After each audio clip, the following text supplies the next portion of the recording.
It gets even better, you guys. This is ridiculous. So the other study he says is vitamin B12, plant sources, requirements, and assay. Let's pull up the quote here from this one. I'll let you read it, Brian. This one? And so this is interesting. So James Wilks is trying to say here that you can get B12 from the soil if you don't wash your vegetables, except in this study that he is referencing, he is neglecting to describe that this is from soil that is built with human manure. Well, I'll just read the ending. Halstead went to Iran and found they grew their vegetables in night soil, human manure. The vegetables were eaten without being carefully washed, and the amount of retained vitamin B12 from the manure-rich soil was adequate to prevent vitamin B12 deficiency. So, I mean, the jokes here abound, but I was going to say Wilks is kind of full of shit, you know? Like yes, if you eat your poop, or if you eat vegetables grown in poop, and you don't wash them, you could get enough B12. Yeah. But as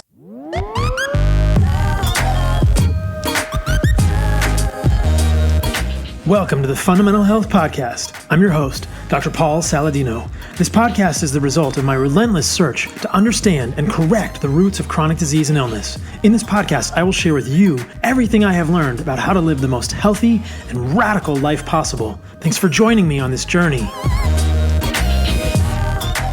What is up, everybody? Another week. I'm so excited about this week's podcast as we respond to the Chris Kresser and James Wilks episode on Joe Rogan. I hope you guys all know that I have a book. It's called The Carnivore Code, and it is available for pre-sale at my website, which is carnivoremd.com. You can go to thecarnivorecodebook.com and pre-order the book. Everyone who pre-orders will get an invitation to a private question and answer session with me later this month. It's going to be a group Zoom session. You can also sign up for my newsletter, which is called The Insider there. Every week, I break down all the cool stuff I'm thinking about and doing. So in this week's podcast, Brian and I sat down. We're going to have a YouTube video out for this where we have articles posted visually. We're doing this high production value. And we wanted to respond to many of James Wilks's criticisms of Chris's debunking. This is like a debunk of the debunk of the debunk, but it brought up a lot of very interesting points for us to discuss that I have not talked about on other podcasts frequently or recently.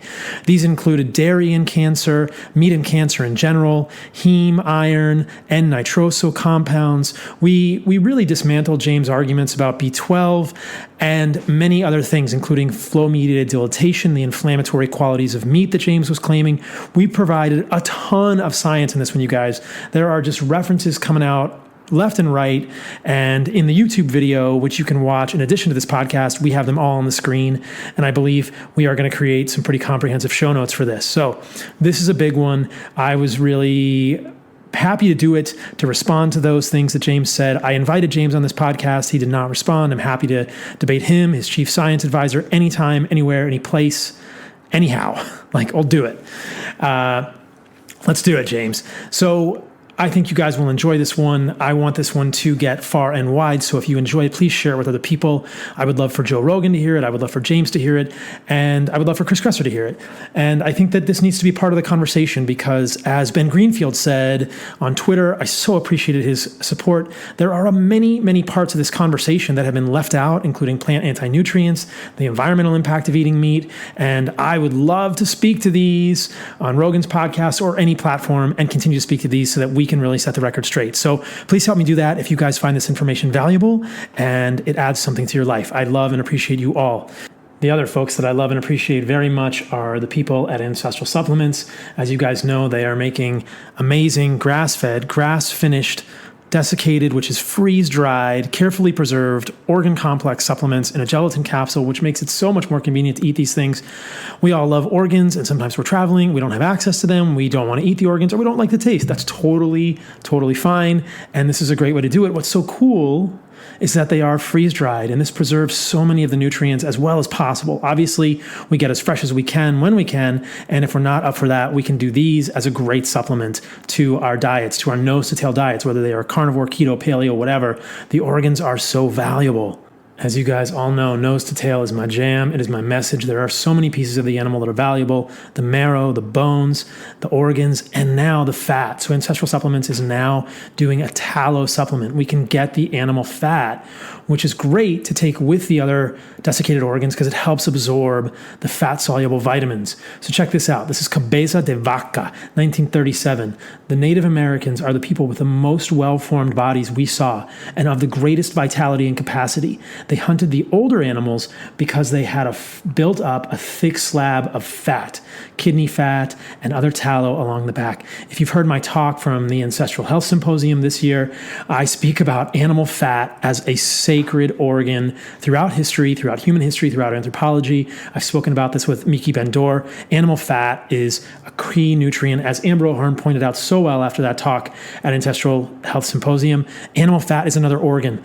And like I said, it has unique nutrients. I believe it's high in vitamin K2, it's vitamin E. We need to remeasure these from the USDA, but we know it has these nutrients. They're varying in different animals, but I think this is a very unique supplement. It's awesome that Ancestral is offering this because a lot of times it's hard to get the fat from animals. The steaks we get are too lean, et cetera, et cetera. So if you take the fat, the tallow with the organ complex, it can even help absorb the fat-soluble nutrients more. This is amazing stuff that Ancestral is doing. Love these guys. You can go to their Shopify site, use the code SALADINOMD for 10% off. They are putting back in what the modern world has left out. They are helping us mirror the ways of our ancestors and lead kick-butt lives. What else is going on this weekend, you guys? White Oakchella, my people at White Oak Pastures, the regenerative farm there, leading the way in regenerative agriculture, whiteoakpastures.com. Check it out. I'm going to be there. I hope to see you all there. Even just a few of you. We're going to do so many cool things. We are celebrating regenerative agriculture. We are celebrating agriculture that is thinking about the land, the proper grazing of animals, the replenishment of the soil, and carbon negative ecosystems. That's right, carbon negative ecosystems. You can go to info.whiteoakpastures.com/carnivoremd to see my little landing page there. This month they have skirt steak, oxtail, and the big grass-fed steak, which is a 3-pound amazing slab of awesomeness, of radicalness on sale. If you use the code carnivore15, you can use the code carnivoremd for 10% off your first order there, and subsequently carnivore15 for 15% off any orders on the stuff that's on special, and you can find it at that website there. So come see us at White Oakchella. Spread the word about regenerative agriculture. This is the future. This is the way we are going to take back the planet, take back the atmosphere, and really show the world that beef is what makes healthy families, healthy humans, and it's the way the earth is meant to regenerate. When we remove ruminants from the earth, this is not healthy for the environment. This is part of the conversation that I want to have on Joe Rogan's podcast with James Wilks. The environmental impact of beef has been so overblown, so misconstrued. White Oak Pastures is a part of repositioning that in the correct way, understanding how this actually works and how valuable ruminants are for us in so many ways, you guys. So many ways. All right, let's jump into this podcast. This is a big one. Get out your nerd hat, spin the propeller. You're going to dig this one. Share it with your friends and family. Appreciate you all. Check out my stuff at carnivoremd.com. Please leave the podcast a review. Talk to you soon. See you afterwards for what is going on with me.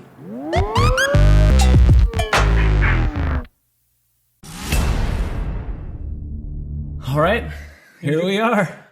Let's do it. Let's do it. We got the dual cast right here. We're going to go put this out to Peak Human and Fundamental Health. We got Paul Saladino here. I'm Brian Sanders. We're going to break down this Game Changers thing.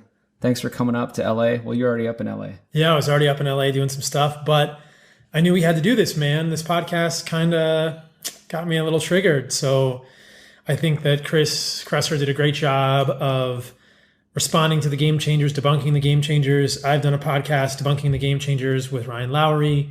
You did a whole movie debunking the Game Changers, which I was in. Multiple people have pointed out the issues with this film. And I am happy that James Wilks got to go on Joe Rogan and defend his position, because I think anytime something like this is criticized, that person should get the opportunity to do that. But I was pretty disappointed in what happened on Joe Rogan.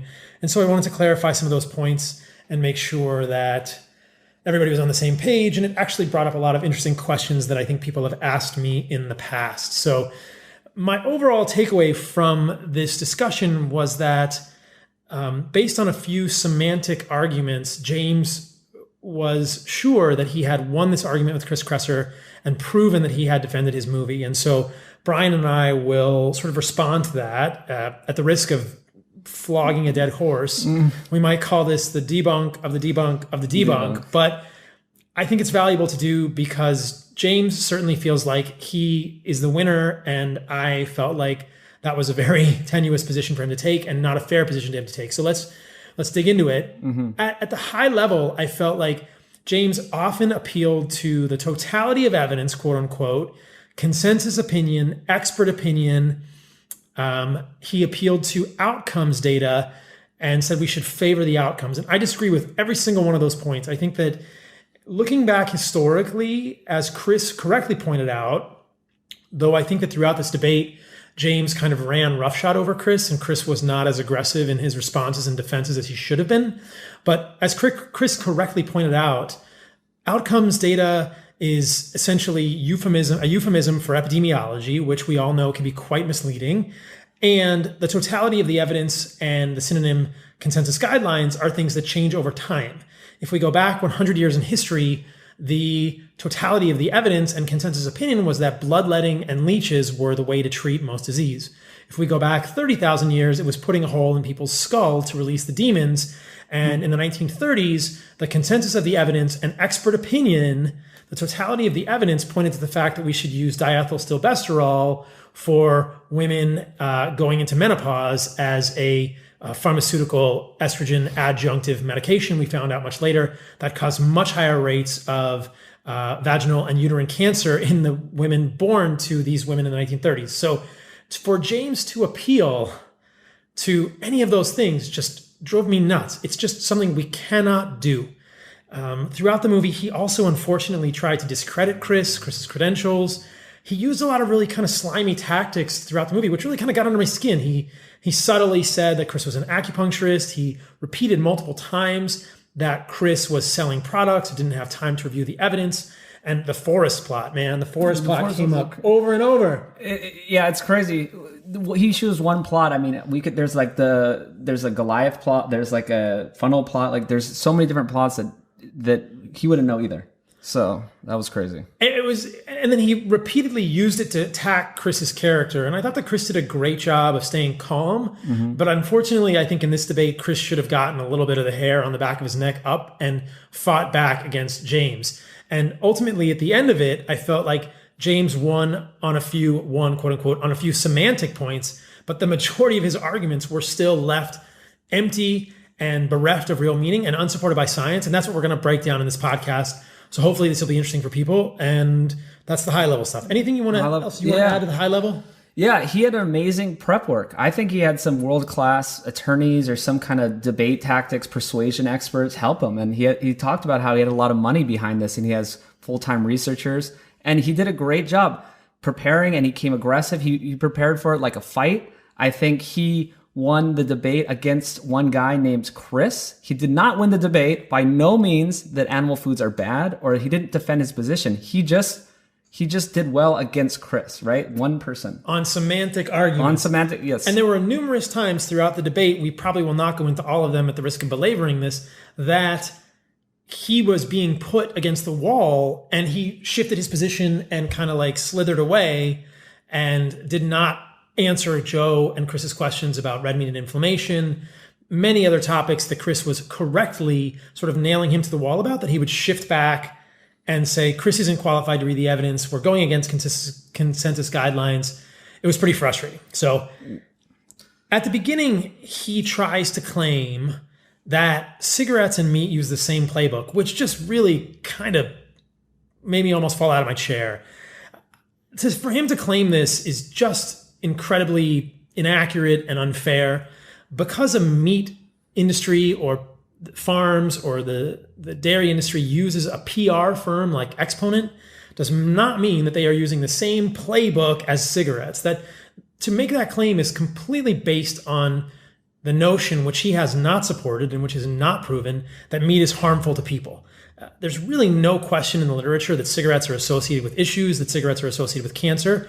And he is really conflating all of that or trying to assume a position that is much stronger than it actually is, that meat is associated with cancer. We can talk about that meat is associated with any inflammation or anything harmful. So his whole argument that cigarettes and meat are in any way the same or are using the same playbook, it struck me as just pretty absurd and entirely premature. Well, I think it's theatrics. What they did in the film a lot is doing the erection study, doing the cloudy blood thing. There's certain theatrics that he uses and tactics that get to an audience, and a layman will just be like, I connect the dots, cigarettes. I see what's going on. So it's just a great sort of theatrical technique, but it's not science, obviously. It's unfortunate. It's really unfortunate because it's just not clear.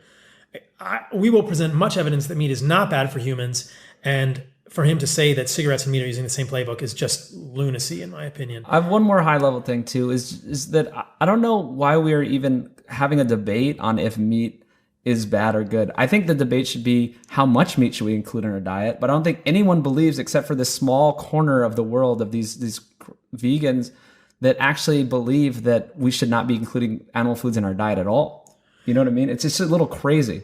It's extreme. I mean, people could make the same argument with carnivore diet, which I'm obviously an advocate for, that it's crazy, quote unquote, to exclude plants from the diet. So that's neither here nor there. But you're right. I think you're right in saying that it's definitely a small minority of people who believe that meat is not good and should be excluded. But that is Wilks' position. And as Joe and Chris correctly try to clarify with him at the beginning, are you talking about a plant-based diet that is the majority of your calories from plants, the majority of your plate from plants? Or, as Joe correctly says in the beginning, James is clearly saying in the movie that meat and animal foods like dairy are bad for you.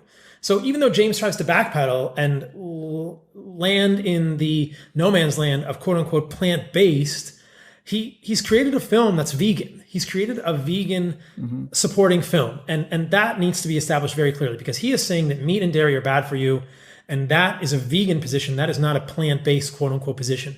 Chris takes a more moderate position, and we can talk about that in this podcast as well. Chris takes a position that we should have some meat and some plants. As many people listening to this podcast will know, I am of the opinion that we should be very careful if we are eating plants and be aware of plant toxins. That's my perspective as an advocate for the carnivore diet. I've talked about that multiple times on previous podcasts. We probably won't go into all that data or information today, but Chris takes a moderate position saying that we should have some meat and some plants. We'll probably end up talking about it some. The other thing that James says in the beginning, he just tries to kind of pull the rug out from under Chris at the very outset and really destabilize many of his arguments, I would say unfairly. He makes this broad claim that so many studies are funded by the industry and that they're 4 to 8 times more likely to find for their sponsors. But what he is sort of ignoring here is that industry funding occurs across both animal foods and plant foods. And we will probably discuss some of that, but there are many researchers like Walter Willett who are funded by Barilla, the pasta company. And the Game Changers movie was associated with James Cameron, who has $140 million invested in Verdient Foods, which makes plant protein.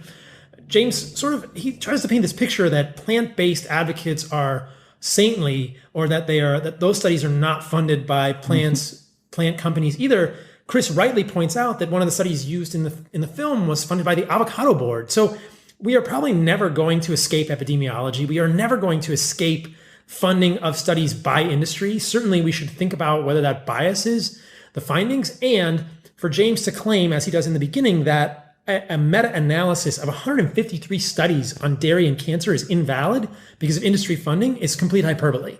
It's very convenient for him, where he uses a classic technique of, when it's in my favor, I'll use it. So he'll talk about that industry funding, but when it's not in his favor, he won't use it. And I'd like to say that there's way more money in funding studies from the processed food industry, which is more based on plant foods, than I know the meat industry, and I know their budget because my friend works for an advertising company that works for the beef campaign, and their budget is 1/100th of, or 1/1000th of some of these other processed food companies. It strikes me as a little bit, I mean, James loves the word disingenuous, of him to claim that the meat industry is just out to harm people. This is really not a founded narrative. It's a pretty destructive, accusatory narrative too. meat is not a lucrative product. You know, you don't see many beef farmers driving Mercedes or Lexuses. There's no profit margins. I sell meat and there's no profit margin. There's no profit margin. I'm telling you, if I wanted profit margin, I'd make a processed food. I could make some keto bar and make 10 times as much money. Yeah, there's not a lot of margin on meat. And so none of these farmers are getting rich.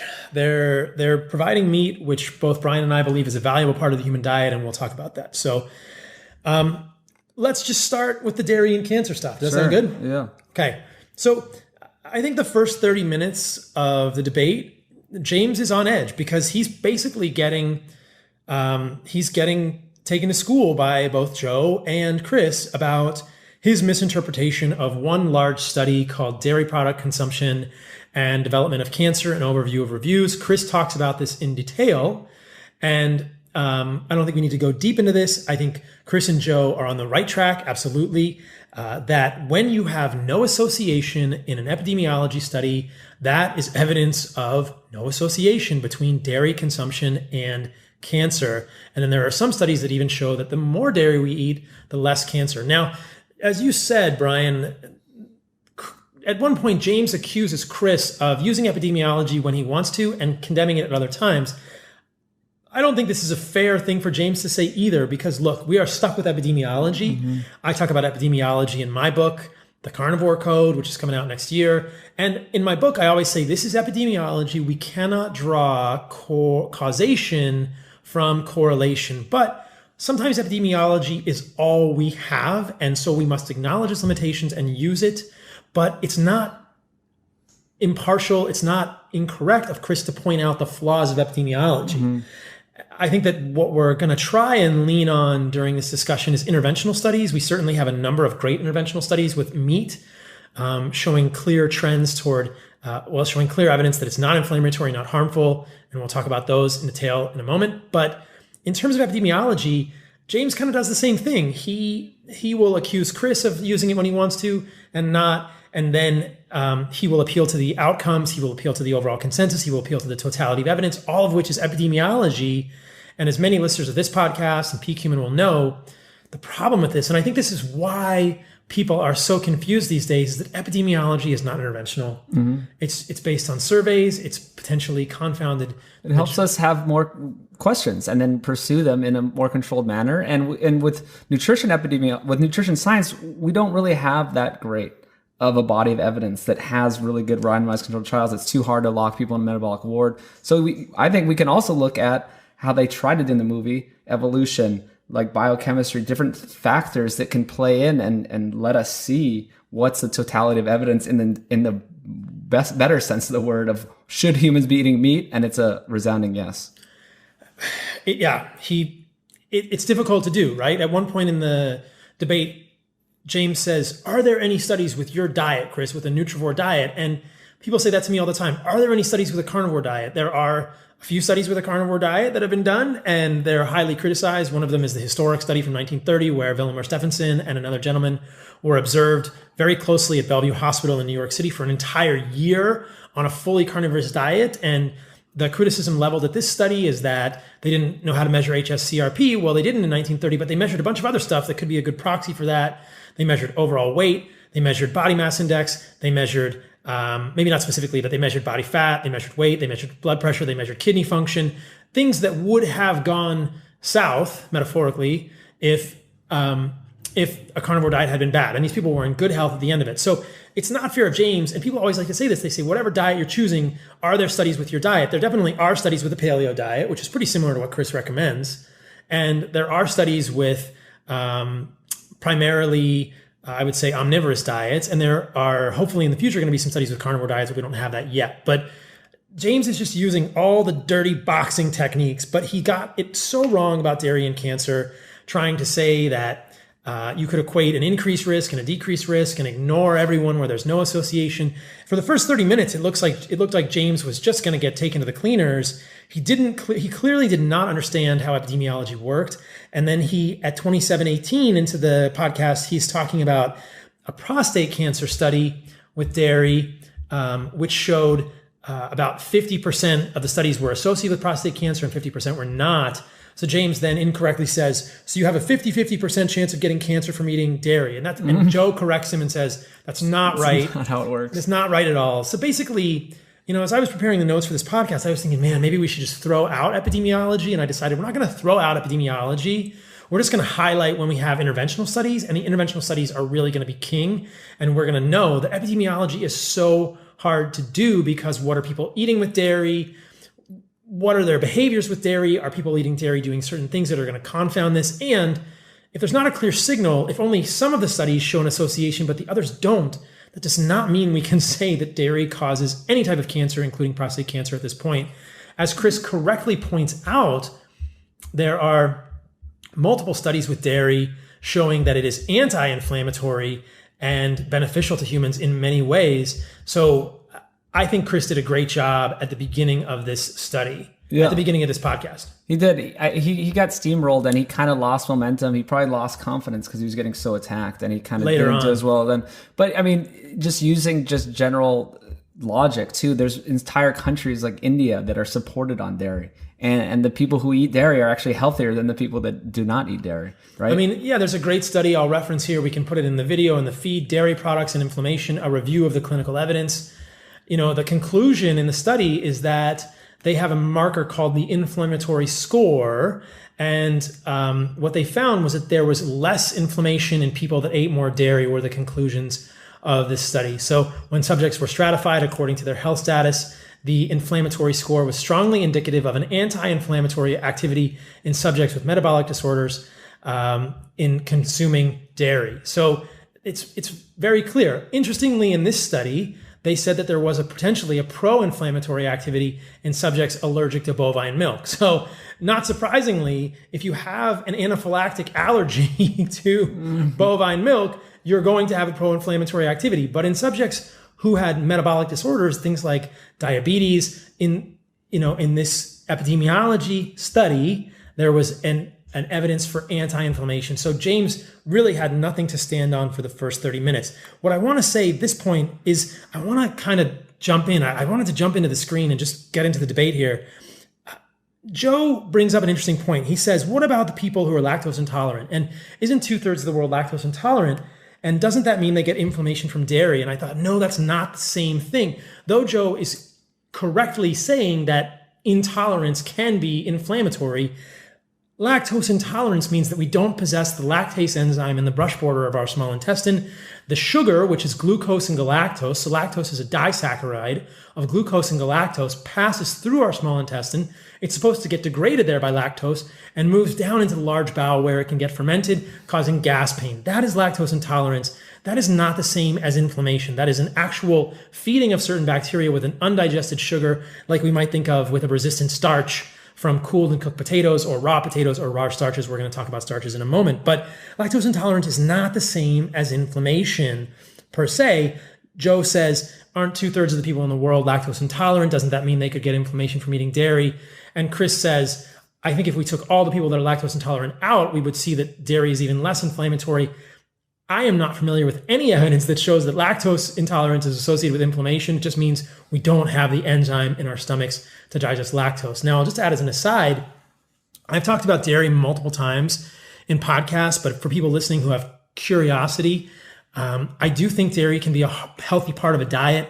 I've discussed A1 versus A2 dairy, various isoforms of casein, which break down differently. There is some epidemiology evidence that A1 casein, which is going to be found in most dairy milk in the US, is associated, it's epidemiology, but it's associated with higher incidence of autoimmune disorders like type 1 diabetes and other illnesses in that category.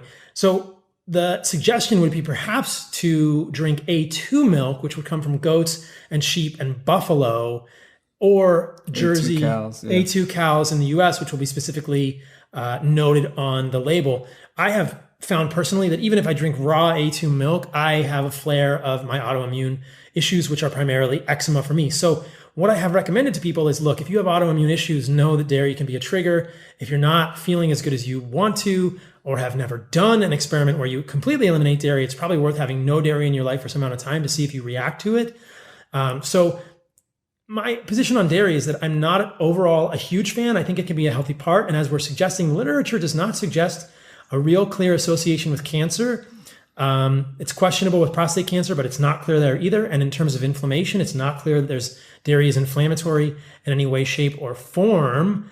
And for people who are eating a carnivore diet or a ketogenic diet, I've always kind of warned, like maybe you will have some intolerance, which is immunologic, but lactose intolerance is not the same as an immunologic intolerance that is going to trigger the immune system. I think we should be careful with it, but it can be a part of a healthy diet. Yeah, I have a little bit on that. I talked to Professor Bill Schindler, who's an anthropologist, archaeologist, and I talked to him today about this, and he was going crazy about the dairy thing too. And he said he's actually traveled the world and spent time with indigenous cultures, and he said all of the world's cultures except for 2 ferment their dairy. And then this lactose is not present because it's taken out, and that it's much healthier to eat these fermented foods. And, I have studies we can show here, the health promoting components in fermented foods, and talking about that dairy is associated with better outcomes, and and why it could be. So there is a complicated one, but many cultures do fine, and especially when it's fermented. So exactly. And I wonder, I've done fermented dairy in the past. I haven't done it recently. I was doing like raw A2 goat's milk, and my inflammatory or at least autoimmune issues seem to get worse. I think if people tolerate dairy, it can be healthy, and a lot of cultures do use it. And like we said, there's just really no evidence that it's an issue. Well, it's cheese, and fermented dairy, it just means like cheese, or if you like the butter or kefir, like these things, it's like the lactose is taken out. So, so yeah, we can move on from dairy. Right. And I'll just note that at this point in the podcast at 34 minutes, really James was not looking like he was doing a great job. And he immediately returned to arguments saying, we need to look at the totality of the evidence. And I thought, oh man, this again. And then the one thing I didn't mention in the beginning was that he often he said there's a fallacy in philosophy called the appeal to authority. And then he did it so many times. And we'll start talking about that in a moment. At this point in the podcast, they started talking about anthropology, which is so interesting to me. And he claimed that Richard Wrangham, who's an anthropologist at Harvard, had stated that humans were primarily plant eaters throughout our evolution, which is absurd because, as you've noted, Brian, I'll let you talk about this. Richard Wrangham wrote a book called Catching Fire. And in that book, he talks about the use of fire to cook both meat and plant foods and how that might have been instrumental in our evolution. I can talk about my perspectives on the evolution of human brain size after that, but he mentions it. Yeah, he talks about, and in an interview, I have him quoting that, yes, we had... Nowadays, undoubtedly, meeting was a huge important part of all of this. And he's talking about being human. Bill Schindler also knows Richard Wrangham and said he felt bad because he got really misrepresented in this film. He is not a plant-based person at all. He talks about meat throughout the book. I have these highlights from Google. I don't have his book, Catching Fire, but you can see all the different times of the more meat eating. Meat should have made brain growth possible. He talking about the benefits of cooking meat, and it actually makes it some of the nutrition more bioavailable. And so it's kind of sad that they kind of misquoted him or misrepresented his views in this film. Meat eating made brain growth possible. Go back and read the first quote again so people can hear it. This is from an interview. So he talked about meat eating was a hugely important part of all this, and the traditional view is that there's to say that our ancestors become meat eaters and the rest followed from there. And he also said nowadays we look at people and find that if they go onto a diet of raw food, then something peculiar happens, which is that unlike every other animal, they do not thrive in terms of getting really adequate energy. And there's a pretty clear reason for this, which is that our species has a very odd type of digestive system, which is another thing Bill Schindler talks about is that humans, yes, we don't have canines. We evolved from primates, and we are tool users. We evolved the capability to ferment and cook foods and process foods outside of our body to make them more bioavailable, right? This helps us. So he's saying we're not designed to eat many things, but we figured out ways to do it, plant and animal. We've figured out ways. We have to soak beans. We have to ferment things. We have all the grains. There's, a lot of these things, these plant foods especially, we cannot eat how they come in nature. So it's another good point to go against James Wilks. He was trying to say, these animal foods, you have to do certain things to make them okay. Well, there's more of those cases in plant foods. Yeah, I don't think you need to do anything to animal foods to make them okay. I mean, we know that humans can do just fine with raw animal meat, and humans are going to have extremely bad reactions to raw beans because of the lectins in those, et cetera. We can talk about that as well. So I would like to kind of build on that with some anthropology stuff. So there's some fascinating things. I want to show, hopefully in the video at this point, we can put in a graphic from my book showing the human brain size. Mm-hmm. What's so interesting here, as Richard Wrangham is suggesting, is that I really believe strongly there is evidence from multiple sources that it was the reliance or the sudden ability of humans to get meat as hunters that allowed our brains to grow. And the evidence for this is manifold. So we evolved from primates probably about 6 million years ago. We split from primates as the East African Rift Valley rose, the forest became savanna, and we moved out into the plains and became Australopithecus or Australopithecines precursors. And there are it's fascinating to look at the brain size of Australopithecus. It's just a little bit bigger than primate ancestors, chimpanzee and bonobo. But over the preceding 30 million years of primates, the brain size didn't grow as chimpanzee, bonobo, our primate ancestors were eating all the same foods. So on a primarily plant-based diets, primates did not evolve bigger brains. And then when we moved out of the trees and we became Australopithecus, it started to increase a little bit. And there's Australopithecus afarensis and Paranthropus during that time. And I'm going to talk about how we know, or the best evidence we have for what those species of hominins were eating. But around 2 million years ago, something amazing happens in the size of the human brain. There's an inflection point and it goes up and it rises very significantly. It's like a logarithmic curve where it's kind of sloped at the bottom and then a big change, and it becomes logarithmic and very steeply increasing over the last 2 million years. And in 2 million years, it went from 500 cc to 1500 cc with an apex about 10,000 years ago. And what happened 2 million years ago? It's almost certainly the advent of hunting for humans. As Bill Schindler is saying, I interviewed Bill von Hippel on my podcast as well, which is not out yet, but will be soon. There are these Acheulean tools, these bifacial tools that we start to see 2 million years ago. They look like tools. They're made into knives that we can wield with our hands. Joe Rogan actually had Bill von Hippel on his podcast, and they talked about these exact points. Yeah. That there are cut marks on the thigh bones of animals where we are cutting the meat away from the bone, most likely with these Acheulean tools. So we see cut marks on bones. We see Acheulean tools, bifacial tools 2 million years ago. We see tools moving from the place that they were made, meaning that our ancestors realized they were valuable and brought them with them. They had future thinking. And then there are mass grave sites of animals suggesting that our ancestors were herding animals into dead ends and killing many of them at a time or driving them off cliffs. So there's plenty of evidence that we were hunting in the anthropologic data. And then there's very compelling evidence from what are called stable isotope studies. So this is a really interesting paper called Evidence for Dietary Change, but Not Landscape Use in South African Early Hominins. And what these authors have done is look at the levels of various strontium isotopes, as well as comparing levels of calcium and strontium and barium and strontium in the teeth of our ancestors. And so they could look at strontium 87 to strontium 86 ratios and strontium to calcium ratios and strontium to barium ratios in the teeth. What does all this mean? Where am I going with this? You can see a clear pattern toward a more carnivorous preference as we move from Australopithecus afarensis to Paranthropus to Homo habilis about 1.8 million years ago.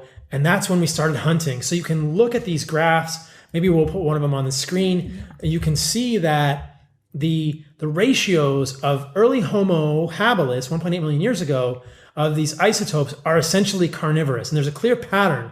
Australopithecus afarensis eating more animal foods than grazers and browsers, and then Paranthropus eating a little more, and then the early Homo habilis eating basically as much animal food as carnivores, and clearly trending toward eating more animal foods at 1.8 million years ago.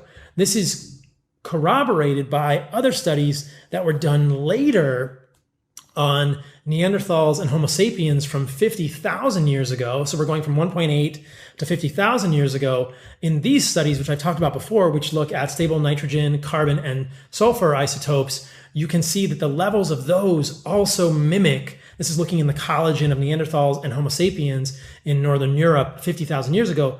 Those ratios also mimic those of carnivores, meaning we can basically, from these isotopes, we can see where within the trophic levels we were eating.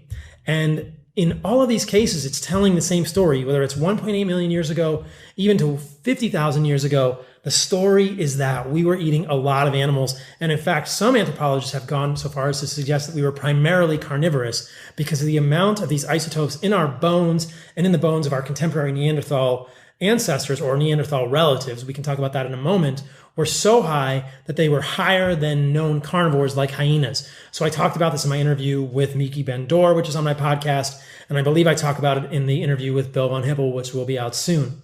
The last piece of this that I think is so interesting, I touched on with Chris Masterjohn in the second part of the debate I did with him a few weeks ago, and it was the amylase gene.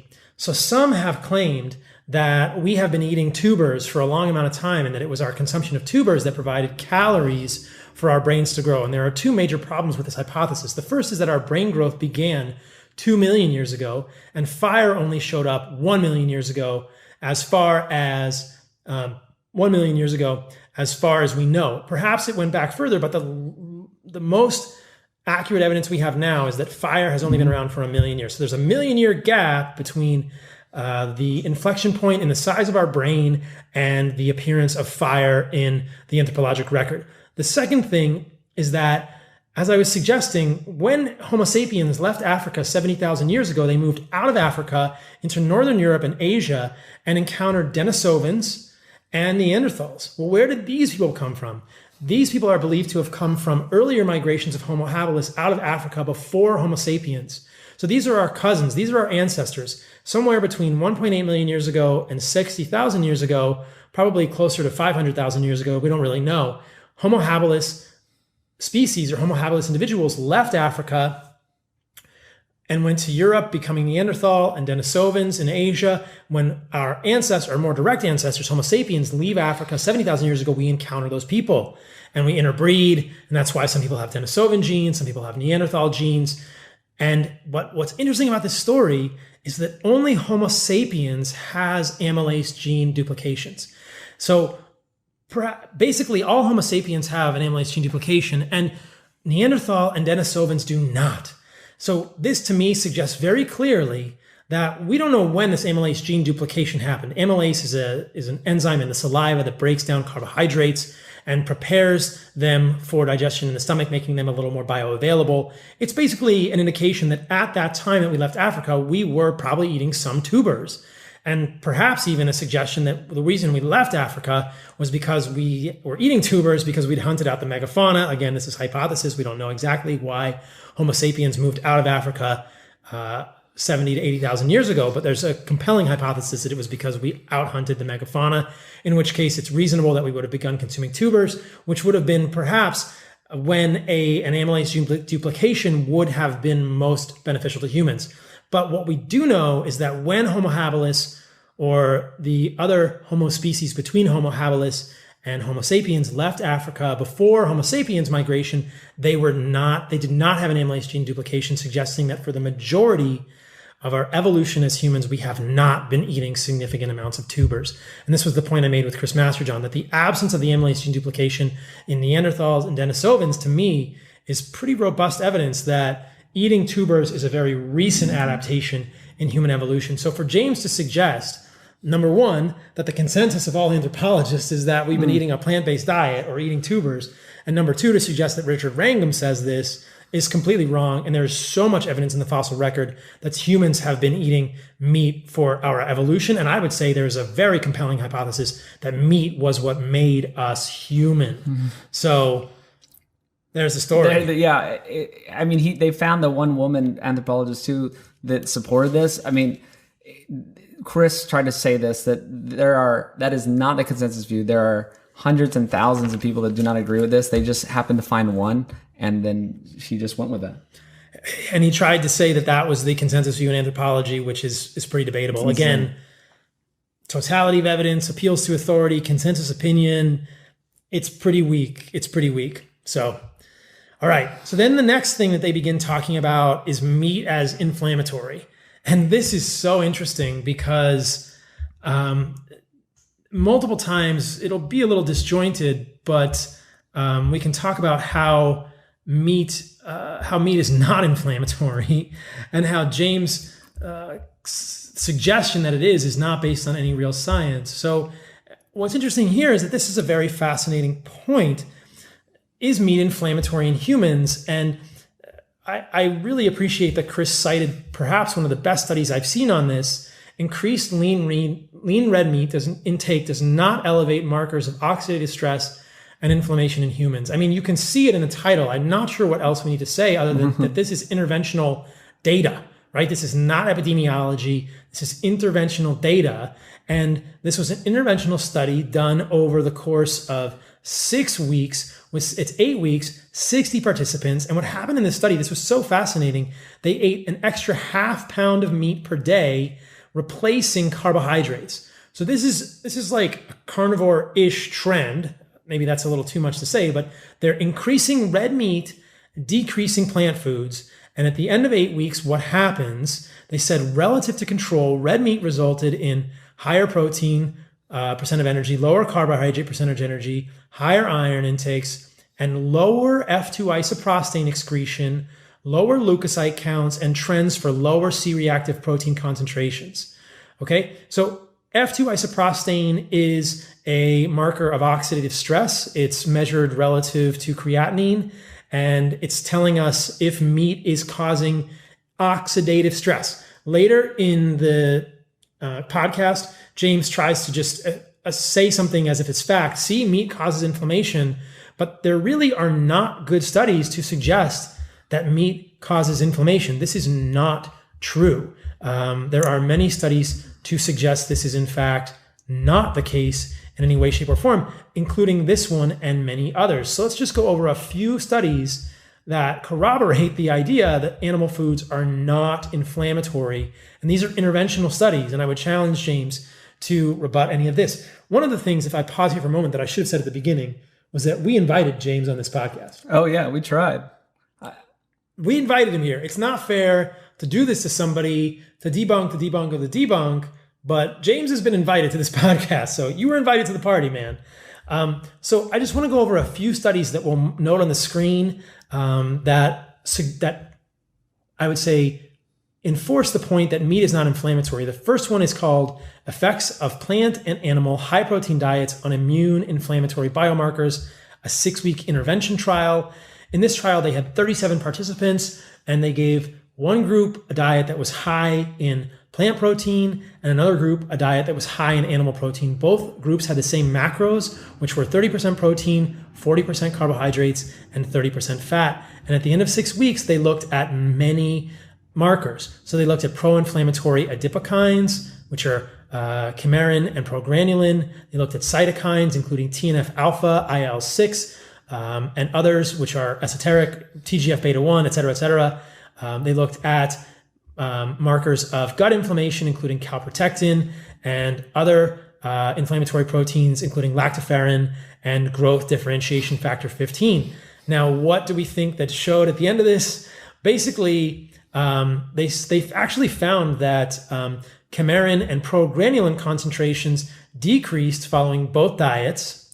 TGF-beta-1 increased in animal protein, decreased in plant protein, though that was not significant, whereas calprotectin increased in plant protein and decreased in animal protein. That was also not significant, but it was much closer. And there were no statistically significant differences in the concentrations of interleukin-6, TNF-alpha, SUPAR, which is the soluble urokinase type plasminogen activator receptor, lactoferrin, GDF15, could be seen in any of the other arms. So if you look at the data for this study, basically there were no significant differences between the two groups. In the animal protein group, there was a trend toward increased TGF-beta-1. In the plant protein group, there was a trend toward increased calprotectin, but neither of those were significant, and the rest of the markers were not different between them. So I feel like James' argument that meat is inflammatory is really not accurate. I will also note this other study at the risk, just add a few more here. Responses of inflammatory markers to a low-fat, high-carbohydrate diet, effects of energy intake. This is a fascinating study because they had people who either could do a eucaloric phase that was low fat, high carbohydrate, or they could do ad libitum feeding, which means they only ate as much as they wanted to relative to their previous meal. So in this study, they had 22 postmenopausal women, and they looked at how many calories they were eating before the study, and they put them on a low fat, high carbohydrate diet. And they looked to see what the inflammatory markers did. And if they kept the calories the same, then there were more inflammatory markers. So if they had the same amount of calories on a high carbohydrate diet, it was inflammatory, which is interesting. But in the ad libitum group, they did not have inflammatory markers go up, probably because they ate less food. So this kind of harkens back to what I was talking about with Stan Efferding. I think that in humans, we can either eat high carb or high fat and do well metabolically. If we try to combine high carb and high fat, we're probably going to run into problems because in the natural world, we don't often see high carb and high fat together.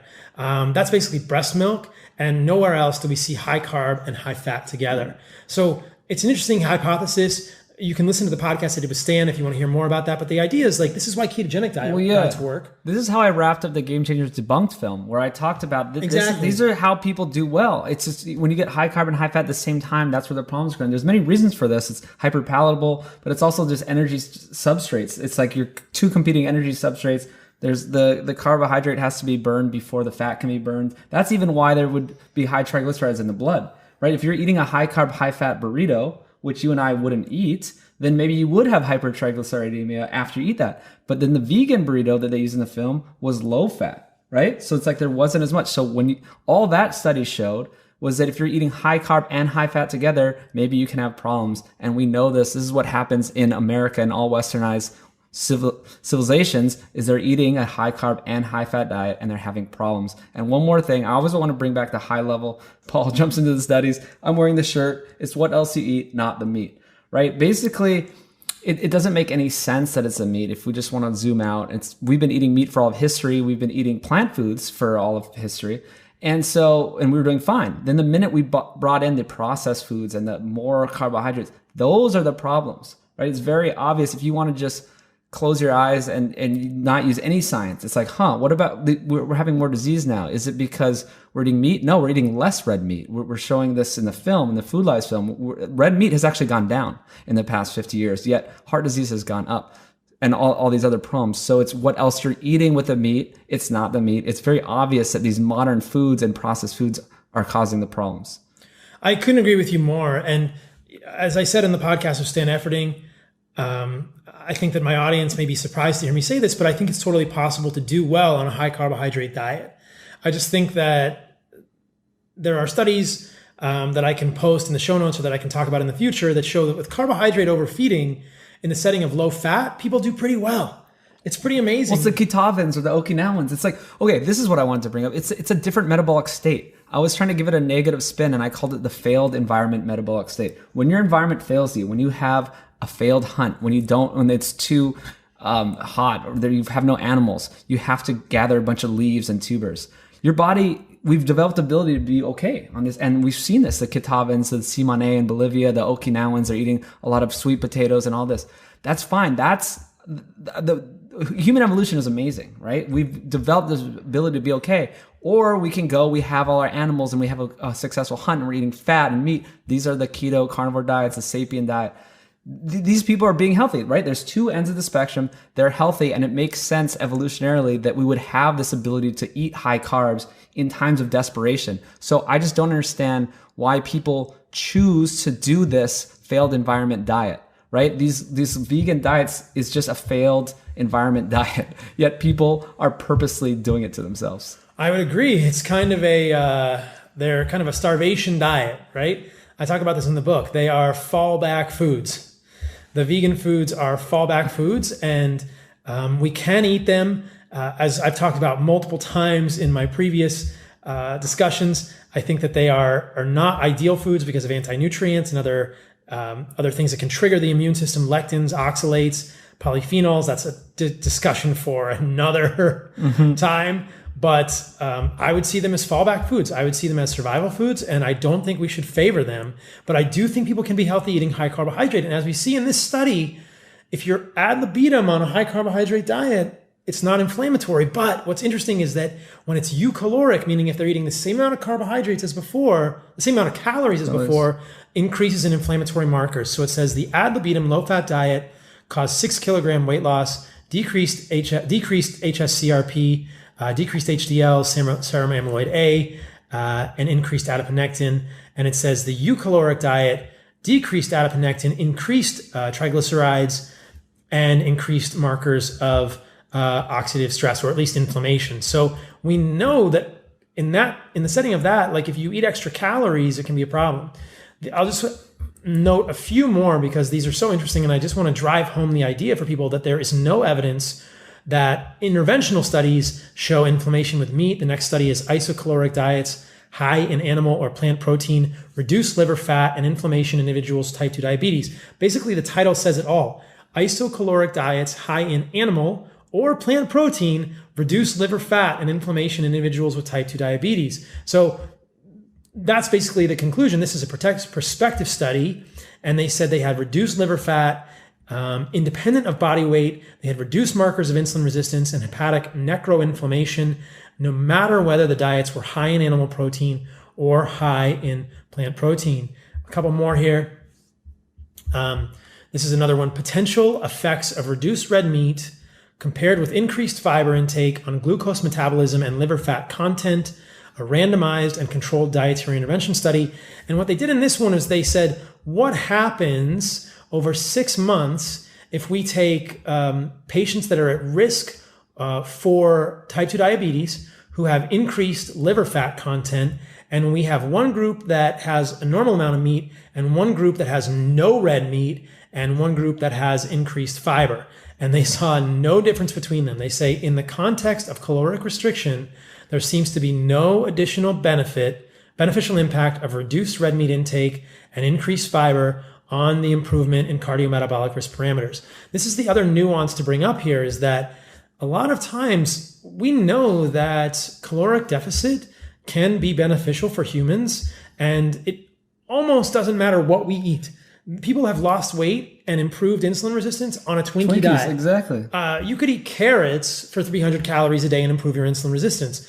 The question becomes, what is the most sustainable way to do that, and how are you going to get the most micronutrients? I don't think anyone would argue that a 500 calorie a day carrot diet is a good thing long term. Well, I'm writing a book about satiety, basically. That's the main thesis, right? It's all that matters is satiety. So you're talking about two different diets. You can eat maybe 1,000 calories of meat, or you can eat 1,000 calories of Twinkies or celery. And yes, they can provide weight loss on either, but the one with the meat, you're going to keep your muscle mass and you're going to be full. The one with the celery or on any other number of, kind of bad, poorly formulated diets, you're going to lose muscle mass. You're not going to have protein. You're going to be starving, and it's not sustainable. So no one's denying that you can lose weight on any kind of diet. And again, high level, the film, no one's denying that there can be a plant-based guy who is strong, or the guy who eats 10 shakes of pea protein and creatine. We're going to talk about all that stuff. Like, no one's denying this, right? That's not what they're trying to do in this film. They're trying to say that it's the best way to be and that animal foods are bad. Right? Yeah, and that's what we're rebelling against. Okay. Right, exactly. And I will also say that in my book, I have a whole section, why do vegan diets work for some people? I think a lot of times vegan diets work because they're calorie restricted. It's very hard on a whole foods vegan diet to eat enough calories to maintain your body mass. And like you're saying, to maintain your muscle mass. And we're going to dig into all this in a moment, you guys. Well, in probably a little bit of time, because that'll be at the end of the podcast. But if you look at the vegan doctors, if you look at Joel Fuhrman, or you look at Neil Barnard, or you look at Michael Greger, they do not have a lot of body mass. They do not have a lot of muscle. And if that is not enough evidence that these diets are not ideal for building strong muscles, then we can go into the data to further substantiate that. But it's very clear to me that we can lose weight on a vegan diet. We can also lose weight just fasting. That doesn't mean that plant foods are wonderful. It means that plant foods are probably at least somewhat filling, and they can improve insulin resistance if you're hypocaloric. If you have a caloric deficit, no matter what you're eating, you will improve. My concern with plant-based diets is they are nutrient deficient long-term, and they contain many toxins that could trigger immunologic or other inflammation in humans. The last study I'll mention here, because everybody always asks me about high-protein diets on the kidney. They did not specifically talk about this, but this is comparative effects of low carbohydrate, high protein versus low fat diets on the kidney. And the conclusions were, in healthy obese individuals, a low carbohydrate, high protein weight loss diet over 2 years was not associated with noticeably harmful effects on GFR, albuminuria, or fluid and electrolyte balance compared with a low fat diet. So there are multiple studies which show the same thing here, which is that there is no evidence that high protein diets, and again, we can define what high protein diets are, there's no evidence that high protein diets are damaging for the kidneys in any way, shape, or form. And then I'll just add a few more here to show that high protein diets have not been associated with osteoporosis or decreased bone density. This is called the acid-base hypothesis. I've been getting a lot of questions recently about an acidic diet, like a carnivore diet. And at least in this study, this is called the acid-based hypothesis, diet and bone, in the Framingham osteoporosis study. They said together these results support the role of base-forming foods and nutrients in bone maintenance. The role of protein appears to be complex, probably dependent on the presence of other nutrients available in a mixed diet. But what they found was that in contrast to the hypothesis, higher rather than lower protein intakes were associated with lower bone loss. I'll read that again. Higher rather than lower protein intakes were associated with less bone loss. What they're saying is more protein, less bone loss, right? Even though protein is quote unquote acidic, right? The net essential acid load is complex and has to do with how much magnesium, potassium, and other things we get in our diets. I can probably go into this on another debate with Chris Masterjohn soon. I'm not convinced that a carnivore diet is going to create an increased acid load. And there are studies in people with ketogenic diets that show they do not lose significant amounts of bone loss. At least in this study, which is part of the Framingham cohort or the Framingham osteoporosis cohort, there is no evidence of that. There's another one, protein consumption and bone mineral density in the elderly, the Rancho Bernardo study. And what they found was that with increasing protein consumption appeared to be more beneficial for women with lower calcium intakes. They were unclear about that interaction, but overall, the more protein, the less fracture and the higher the bone density in these women. So there is no evidence that a higher protein diet is associated with lower bone density, at least in those studies. So look, at this point in the debate, like Chris was levying the evidence properly, showing that meat is not inflammatory, et cetera, and then James just kind of shifts out of it, right? It was multiple times he shifted. Joe asked him, so why is red meat bad? And he was an expert at slithering away. He never answered that. Well, he did. And he said heme iron, I guess. And we'll talk about it, right? Yes. So that's the next thing. So that's the perfect segue. So heme iron and N-nitroso compounds. So I've gotten a lot of questions about this, you guys. So I want to break it down and really explore or explain the evidence here, which I think is quite compelling. So heme iron just means you have an iron atom in the middle of a porphyrin ring. You have a metalloporphyrin ring, which is part of hemoglobin, right? And that hemoglobin in animal foods can be absorbed directly through our guts. It's much more absorbable than non-heme iron, which is just a naked iron atom floating around in our gut. That's not very absorbable. So as has been pointed out correctly, iron is essential for proper function of the human body. We need iron to make blood cells, to make glutathione. It's ridiculous for plant-based advocates to say that heme iron is toxic.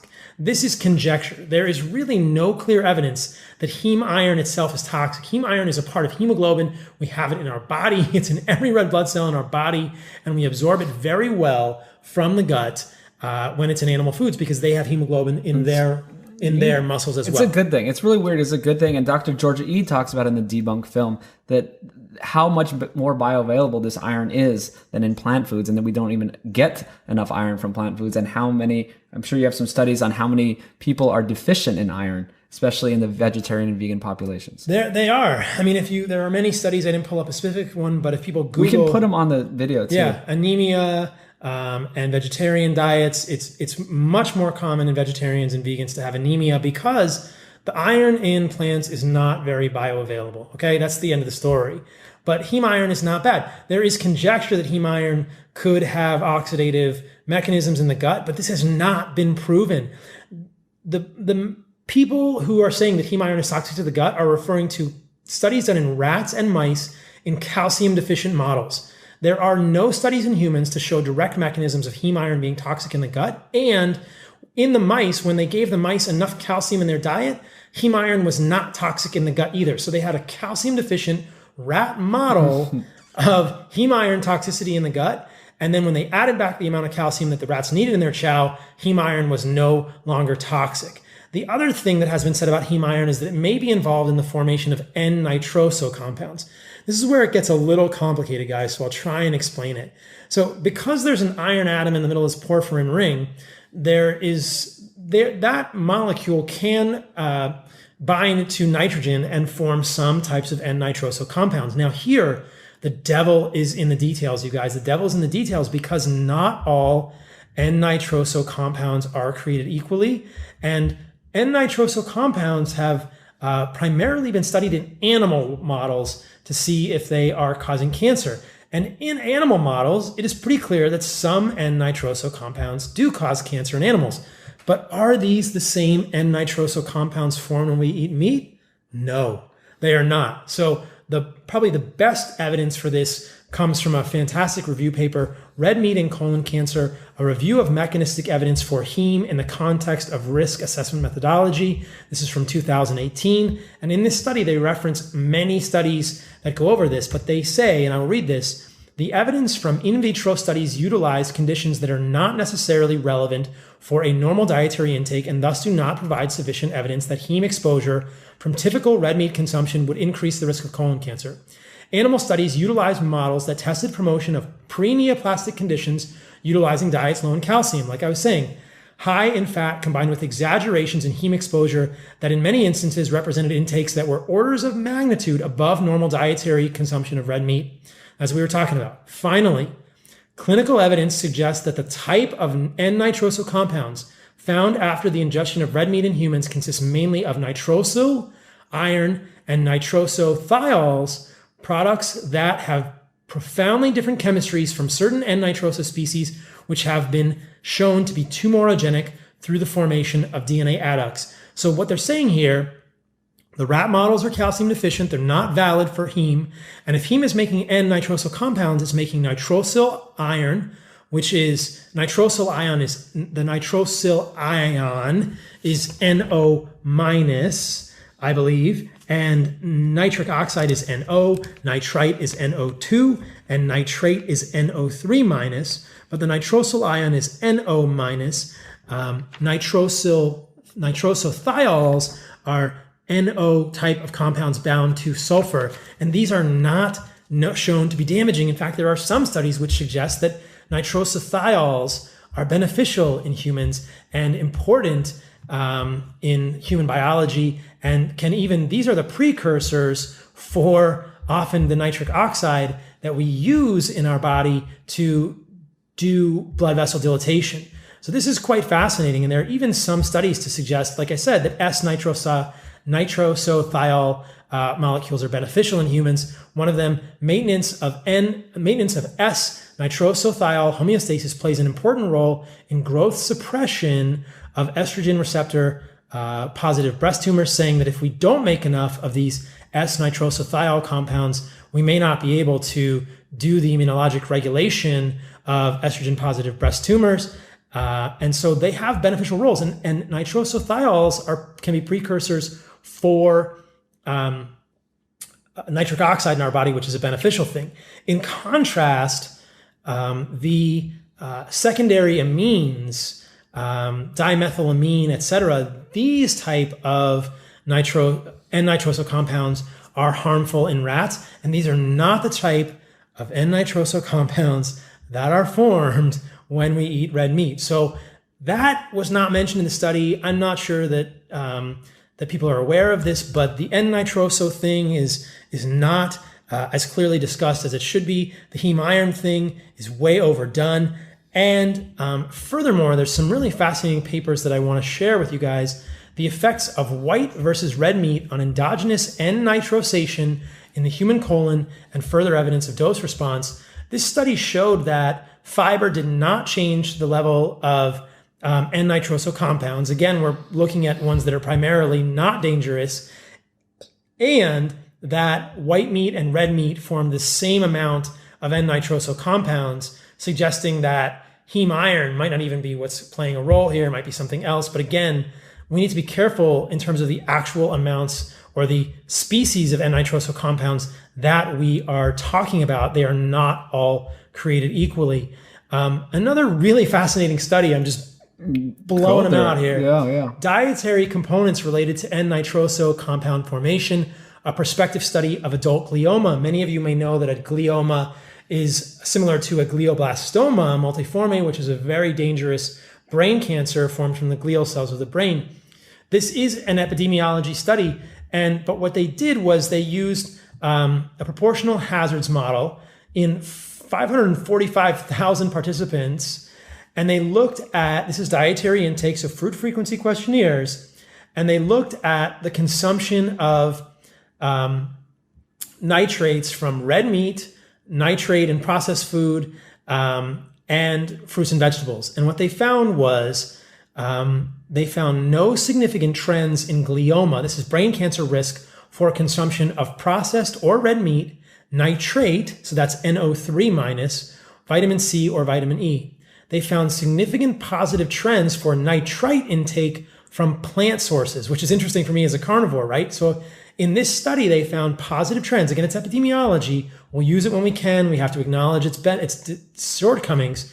They found significant positive trends for intake of nitrites from plants, and unexpectedly for fruit and vegetable intake, but not for red meat. So what they're saying in this study, which is kind of striking, is that there was an association between brain cancer and nitrite intake from plant sources and fruit and vegetables. So this may be, again, what do we do with this study? We say, that's interesting. Let's form a hypothesis. It's correlative. Yeah. We cannot say there's a causative relationship there, but that paints a very different story when it comes to N-nitroso compounds and risk. In that study, at least epidemiology, they were saying there's no risk with red meat for brain cancer, but there's an increased risk with plants. Like, again, a lot of people, sorry. No, go ahead. A lot of people don't know that, nitrates come from celery. There's more nitrates in celery that, there's drinking water. Yeah. So it's like people always think that, it's like, oh, there's nitrates in bacon, it's going to kill you. It's like, well,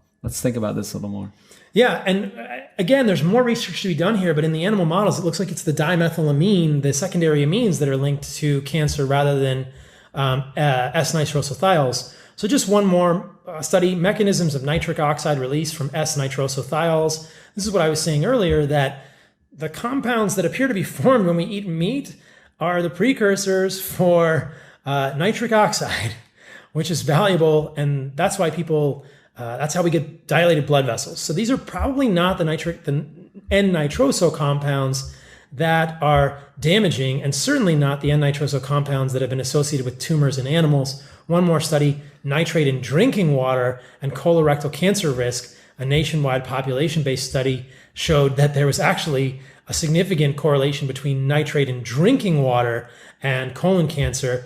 But again, these are different types of nitrates in different types of situations. This is not meat. This is a complex story, you guys. But the first thing that I said is probably the one that's the take-home message. We'll put that study in the show notes and we put it up on the screen with the evidence there. You can read through that if you're curious. It's the nitrosyl iron and the nitrosothiols with meat, which have not been found to form DNA adducts, which are sort of DNA breaks and DNA aggregations. So I'll also bring it back to the high level and be sort of that layman view of why would meat be bad for us? Why it doesn't even make sense evolutionarily that there would be these compounds that would kill us when it made us human, and we've seen it anecdotally so many times with people eating only red meat and improving their health so much. And We also could show on the screen about the Hong Kong people that you brought up in your other podcast, Debunking Game Changers and stuff like that. Is sometimes the reverse correlation shows more than a correlation. Where if you're trying to say that red meat is bad for you, then how come Hong Kong, which eats the most red meat, also lives the longest? They have the longest lifespan in the world. They eat the most red meat. Japan has a very long lifespan too, and they eat a lot of red meat. We can put these graphics on screen too that I don't have right now. Yeah, and there, I mean, if we're comparing epidemiology, I mean, this has been discussed multiple times on previous podcasts. But if we're doing the epidemiology game, I know, if we're comparing epidemiology, like I said at the beginning of the podcast, there are multiple epidemiologies which do not show risks of cancer or cardiovascular disease with red meat intake. The most cited one that I've seen is meat intake and cause-specific mortality, a pooled analysis of Asian prospective cohort studies.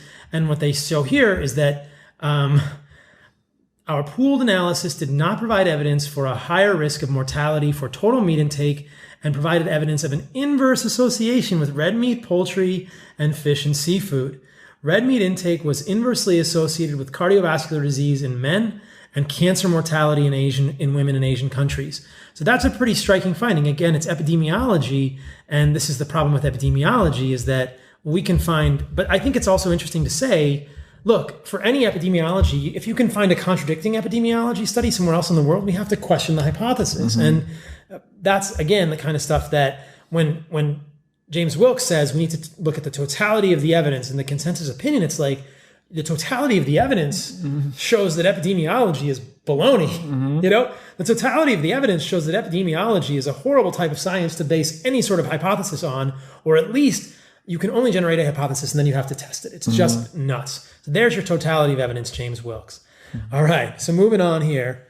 So at this point, at 47 minutes into the podcast, James starts to make some points about athletes and carbs. And this is not necessarily a plant versus animals discussion, but I want to add some stuff here that I talked about with Chris Masterjohn on the recent thing and say that I disagree with both Joe and Chris and James that there is good evidence that in keto-adapted athletes, we have full glycogen stores and that athletes do not need carbohydrates to perform either explosively or in endurance sports.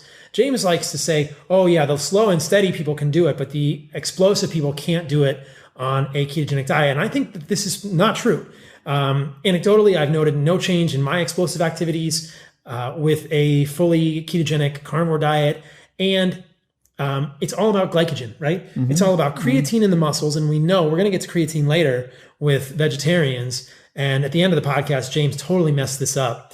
But the creatine content in the muscles is the phosphagen system. It's the quick replenishment of ATP. And that's going to be full on an animal-based diet because you're eating tons of creatine.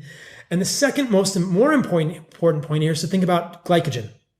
And the FASTER study, which is metabolic characteristics of keto-adapted ultra-endurance runners, showed, this is done by Finney and Volek. And Zach Bitter was actually a part of that. Yeah, that's interesting. Yeah. And Zach Bitter was on Joe Rogan's podcast last week. He's the current record holder for the 100-mile time, and he is a pretty low-carb athlete. But what they show very clearly in this study is that rates of glycogen utilization and replenishment are equivalent in low-carb and ketogenic athletes, meaning they compared muscle biopsies of high-carb athletes and low-carb athletes, and they were the same. So the glycogen content of muscles of a low-carb athlete who is keto-adapted were equivalent to a high-carb athlete. So I would, challenge James to show me any physiology. If you have full glycogen stores, how is the physiology different between high-carb and low-carb? The only question is, can you do glycolysis? Clearly, if you're using the glycogen, you have the enzymes for glycolysis. Even though pyruvate dehydrogenase may be downregulated, you're not going to push it into acetyl-CoA in the Krebs cycle. You are still doing glycolysis and using that fuel. You're burning that glycogen in anaerobic metabolism. You can still do that even if PDH is downregulated pyruvate dehydrogenase. And then they replenish at the same rate as the high-carb athletes. In fact, in this study, the athletes, the highest glycogen athlete was low-carb, right? So, because that's what I was wondering is how the only thing I knew was that it was longer to replenish. Maybe if you're doing 2 a days, maybe it's okay to have some carbohydrates, but equivalent. Yeah, I mean, you can see the graph right here. We can put it on the screen. Yeah. High carb, low carb. At 120 minutes, they had replenished equivalent. So basically, what you're seeing here is muscle glycogen content in millimole per kilogram, and then and it's 0 to 250. And that both the high carb and low carb athletes have a range from about 90 to 220. Again, the highest amount of glycogen is in a low carb athlete. They drop with exercise, and then within 120 minutes, they're all replenished to about, I would say, about 100, right? And it's equivalent between the high carb and low carb groups. So that's a really striking study. So I would argue against James there. And I talked about this with Stan Efferding. I think that what's very clear here is that if you have an equivalent amount of glycogen in your muscles, there is nothing to say that a ketogenic athlete could not perform at the same level as a carbohydrate adapted athlete, potentially with better benefits because they have more ability to oxidize fats. Yeah. So I think that the benefit you get when you're a ketogenic athlete is you can oxidize your fats, which means you have more stores. You can access the big tank. Mm-hmm. You don't bonk. Yeah. Right? Which is probably why Zach Bitter gets such a is such a high performer. Now, the caveat, the nuance here is this. If you are doing an activity that is longer than a few hours, you can deplete your glycogen. Yes, this is what Ted and I talking. If you're doing a marathon at a 2-hour pace, then yes, and in that case, use carbohydrates it's fine. during the exercise. Yeah. But it's not saying what you do outside of the exercise, because that's what the people are talking about, right? Yes, you're going to need to use dextrose or some sugar for a super long effort, and during his long races, Zach Bitter uses carbs. It's fine, yeah. But it's for most of us, we're doing 45 minutes of jiu-jitsu or throwing a javelin like you. Well, I play basketball for 2 hours with 0 carbs sometimes. Exactly. Like I mean, I eat some plant foods, but it's not like You're pretty low carb. I'm very low carb. Or I've done days where I just don't eat carbs and I play basketball and I feel great. And yes, even if you're doing like a 4-hour marathon pace, you don't even need carbs. I mean, you could do fat adaptation. It's just when you're burning through glycogen so fast that you need it if you're like an actual professional marathoner. Yeah, so I think that the takeaway here for me is I'm not against using carbs in the middle of long, intense exercise. Yes. If you're going to deplete your glycogen, but there's pretty good evidence that we can be fully ketogenic and fat adapted outside of exercise, and then we're going to have the same performance. Well, really, I think it's just there's the problem. It's the whole paradigm shift is that, and Chris is kind of on board with that. It's just that's all we know in the literature, and then we just think carbs are used for sports. And right now, we're kind of disproving a lot of that. So I think in the future, we're going to see, right? I think that's just a problem, is that it's just the mainstream has just been, oh, you need carbs for sports. Right? Yeah, but you don't. Yeah. And what I said to Stan Efferding is I think we could see the best strongmen in the world on a ketogenic diet because they would have the same amount of glycogen, they could replenish it the same way, and they can fat oxidize and have better oxidation, and I would suspect better recovery, although it's just a hypothesis. The other thing I'll point out here specifically addresses high-intensity intermittent exercise, effects of a 12-week, very low carbohydrate, high-fat diet on maximal aerobic capacity, high-intensity intermittent exercise, and cardiac autonomic regulation. And what they found in this study was that 12 weeks of a ketogenic, which is very low-carb, high-fat diet, did not impair high-intensity continuous or intermittent exercise lasting up to 25 minutes, nor did it impair maximal cardiorespiratory performance or autonomic nervous system activity. Sometimes people say with ketogenic diets, you're turning on your stress hormones, you're turning on your sympathetic nervous system.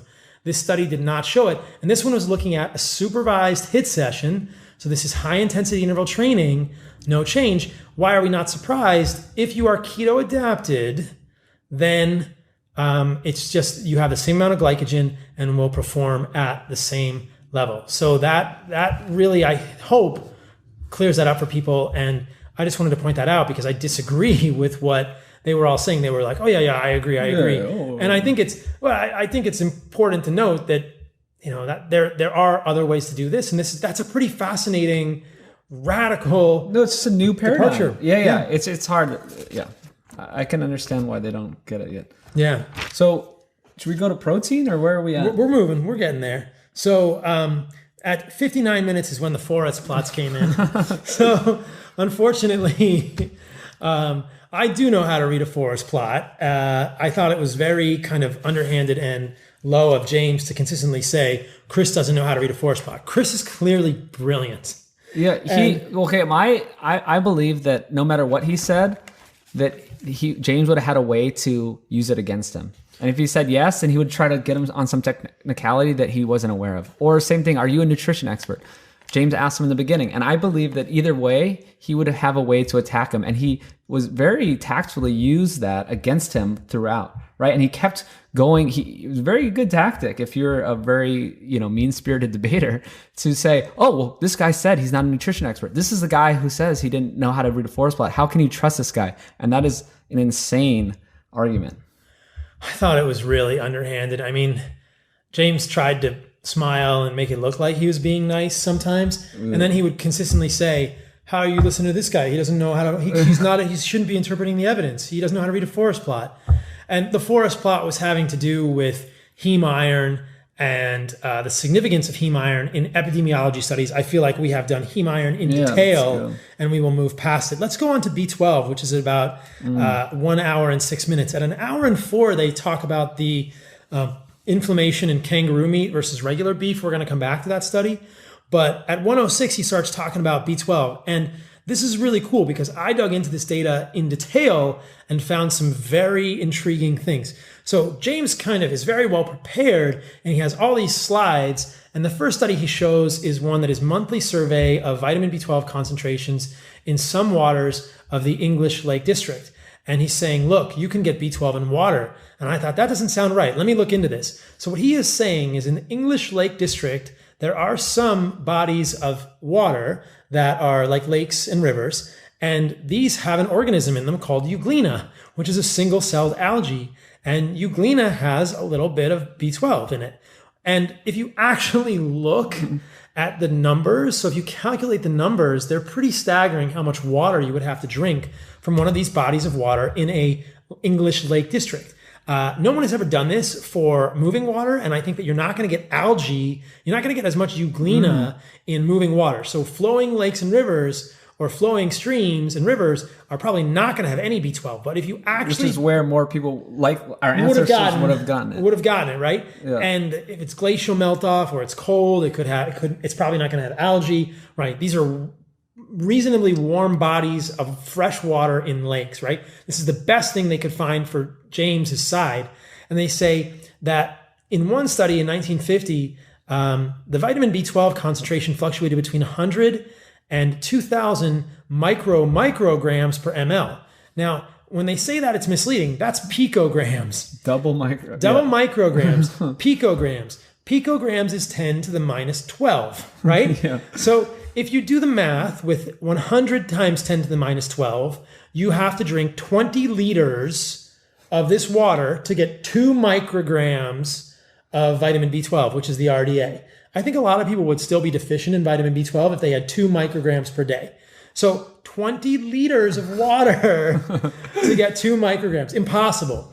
Even at the top end, at 2,000 picograms per ml, you would probably have to drink between 2 and 3 liters of this water per day to even get the bottom end of your B12 sufficiency from this water. This is the best case as well. It's the best case scenario in one pond in Europe that you'd have to drink it every day. You'd get the minimum.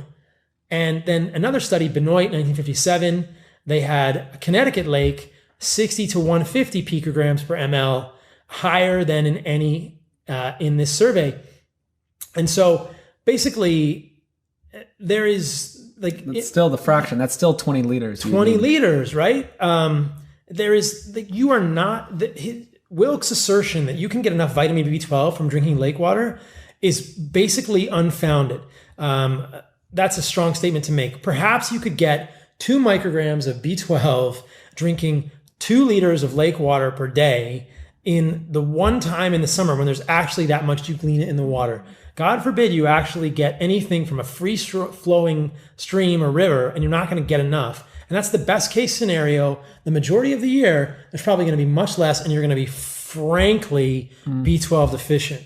It gets even better, you guys. This is ridiculous. So the other study he says is vitamin B12 plant sources, requirements, and assay. Let's pull up the quote here from this one. I'll let you read it, Brian. This one? And so this is interesting. So James Wilks is trying to say here that you can get B12 from the soil if you don't wash your vegetables, except In this study that he is referencing, he is neglecting to describe that this is from soil that is built with human manure.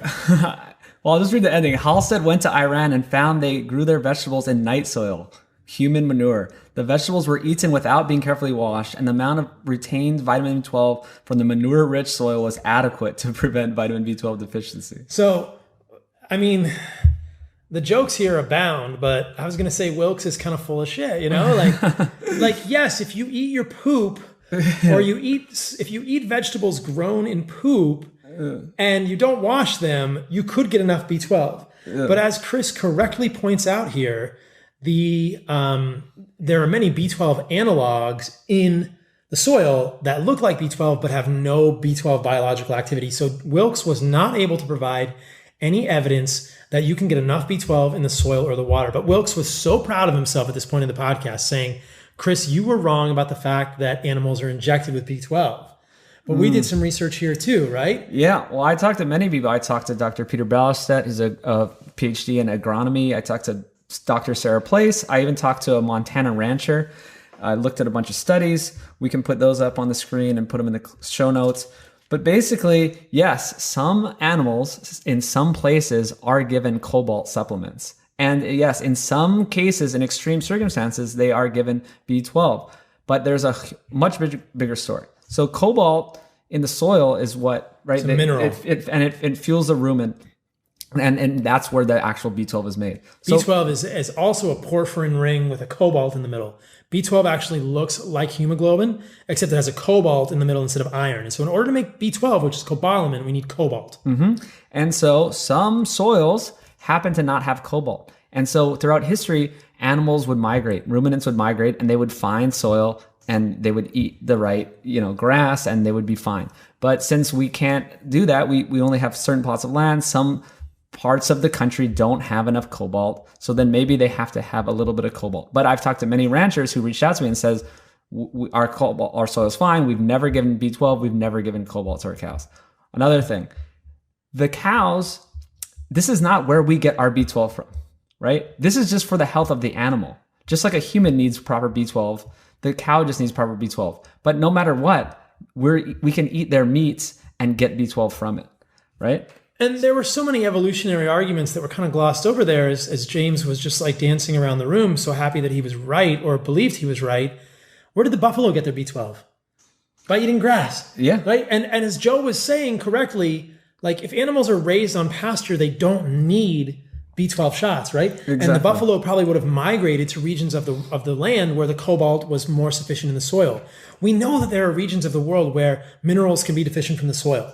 Cobalt can be deficient in certain places. Boron, I've talked about in the past in South America, where levels of boron are deficient in the soil, we can observe lower incidence or more arthritis, weaker bones. So I did a post last week, and in my Insider, which is my newsletter, you guys, you should sign up for it. Carnivore MD, sign up for my newsletter. Plug. I talked about boron, how important it is for bone health, and where we can get it. And just like that, there are places in the world where cobalt is low in the soil. And if you're going to keep cows on that plot of land, which they probably never would have been on in the first place evolutionarily, you better give them cobalt, right? Yeah.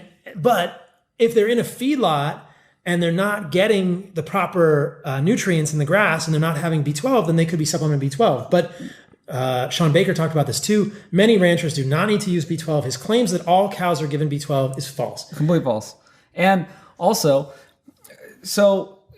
he also claims that it's because of the pesticides and the way this deplete the soil. So this is also completely not true, and he just is guessing here. So specifically, I talked to this Montana rancher. The land she is on has never been cropped. Zero pesticide. It's not possible to be cropped. This is another big point, is that much of the land we use to raise animals on cannot be used for anything else. So she's in Montana. It's snowy half the year. It's on hilly terrain. There's never been crops here throughout history. Okay. Zero crops, zero pesticides. And yet there still is a cobalt deficiency in that soil. Just because of where it is. Just because where it is. So it has nothing to do with it. And she also told me how it works. That animals sense what nutrients they need, and they just leave out supplementation. And if they choose to eat it, they do. And if they don't, they don't. Interesting. So they can tell. Yeah. That's fascinating. And I think they would have moved around to the soils that had more cobalt, and they would have figured it out on their own just fine. And that would have been not a problem, except I would disagree with Wilks's point that we are all getting B12 from supplements, because that is not true. And there wasn't actually an interesting point that he brought up here about omnivores and how some omnivores are deficient in B12. Now, this is hypothesis, right, guys? This is totally speculation, but I think we're seeing some of the effects of plants here, potentially. That plants, we know that plant compounds can inhibit digestive enzymes. We know that fiber can inhibit the digestion and absorption of many things in the human body. I would not be surprised at all. They were not thinking this way in any way, shape, or form in the podcast, but I would not be surprised at all if part of what we are seeing here with omnivores being deficient in B12 is a negative response from plant toxins. We know that tannins inhibit digestion. We know that fiber can bind hormones. I am super curious about this. It is my hypothesis that B12 deficiency in omnivores is probably related to plant anti-nutrients. I don't think anybody in that room put that together because they were all believing that plants were so beneficial. I have a simpler hypothesis. It's that for the past 50 or 60 years, we've told people to eat less meat, less red meat, less animal foods, and that's why omnivores are deficient. And so James says the best way to get B12 is by supplementing, and that's just not true. You can get so much B12 in animal foods. Myself, all my clients, they're robust on a carnivore diet. If we eat any reasonable amount of animal foods, we should not be deficient in B12. I don't like that notion in general that should try to say that getting it from a supplement is better than a whole food source. I think that's just a flawed premise from the get-go. Yeah. And he was just, semantically, he could say it's a more sure way to get it. Because yes, if you're telling everyone to avoid red meat and avoid animal foods, then maybe it's more sure to give them a supplement, but that doesn't mean it's the best way and it doesn't make it right. It's a pretty faulty argument. Unfortunately, this was sort of one of the low points in the podcast for me at 141. James creates a false dichotomy and asks Chris if he would have a plant-based diet with proper supplements or a carnivore diet, and Chris chooses the plant-based diet. So I don't know, Chris, I'm sorry, man. Chris is coming on my podcast in January. I'm going to ask him about that in a friendly, joking way, but it may be really sad. At 145, they were talking about the benefits of fiber for the microbiome. And again, I'm not going to go into detail on that in this podcast. I'm going to be releasing some in the future with GI docs in which I've debated them on this. It is widely known, or at least there is a robust amount of evidence to suggest that we do not need fiber for a healthy microbiome. Chris Kresser and I disagree on this. And as a teaser, I will have Chris on my podcast in January, and we will in a friendly way, go toe-to-toe about this. But as I've talked about multiple times in the past, the removal of fiber from the diet in a carnivore diet, which has actually been done, there was a week-long trial with the removal of fiber does not change alpha diversity in the gut. The inclusion of fiber does not increase alpha diversity in the gut when it is supplemented. And there are many studies with ketogenic diets, which are relatively low fiber, which do not change the alpha diversity of the gut. So blanket statements like 1 hour and 45 minutes that we need fiber for a healthy gut microbiome are unproven, though this is what Chris believes. I disagree with this, and we'll be speaking about it more in the future. It's another thing that's just one of these paradigm shifts that it's hard to kind of wrap your head around. So I get it. It's like people aren't ready for it. We're all just like, oh yeah, we need plants. I'm a plant person myself. I eat 90% animals, but I'm just saying it's hard for people to accept. So yeah, it is hard for people to accept, and I think that's why it's worth having a good discussion about, because it's a fascinating nuance. At 143, they talk about the kangaroo meat study, and I want to talk about this one in detail, or at least go into it. James says, we know that inflammatory markers will rise with meat. Meat is inflammatory. Meat creates inflammation. This is false. We established that very clearly at the beginning of this podcast. That was why I wanted to go into that in detail. Inflammatory markers of oxidative stress. Those are not the same thing, you guys. Inflammatory markers would be like IL-6, TNF-alpha, TGF-beta, and HSCRP. Oxidative stress would be F2 isoprostanes and other markers like that, maybe 8-hydroxy-2-deoxyguanosine, lipid peroxides, markers of oxidation versus immune activation. They're part of the same process, but they're different, but neither one has been shown with red meat. So he brings up this kangaroo study, and the kangaroo study is comparing wild kangaroo to Wagyu beef.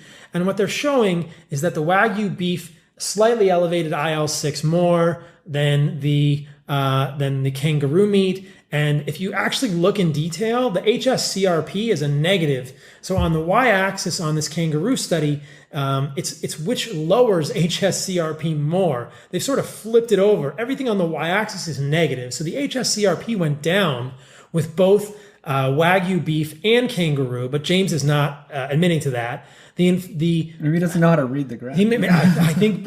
I don't know if James knows how to read the graph. It's a real problem here. And the other ones, IL-6 does go up a little bit with both. But what he is missing here is that there are many studies which show that basically with any food we eat, postprandially, inflammatory markers rise. This is what happens. It's probably not a bad thing.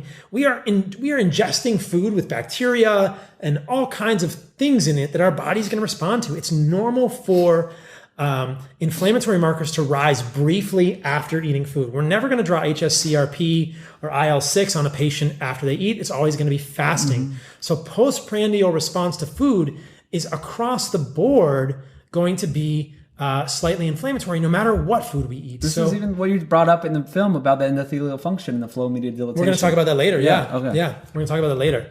That's a foreshadowing. So the magnitude and timing of the postprandial inflammatory response to a high-fat meal in healthy adults, a systemic review. So these are all meals that have a decent amount of fat, but there are about 60 meals that are listed here, or 50, and the majority of them increase IL-6. And they're everything from completely vegan meals to meals that include cheese and a milkshake, eggs, muffin, butter, sugary drink. I mean, that's not that surprising, but bagel, cream cheese, potato, milk, apple juice, completely vegan, right? That's probably pretty close to some people would think that was super healthy. Yeah, bagel, cream cheese, potato, milk, apple juice increased IL-6 postprandially. That's Burton, Freeman et al., 2012. It's cited in the study. Liquid test meal increased IL-6.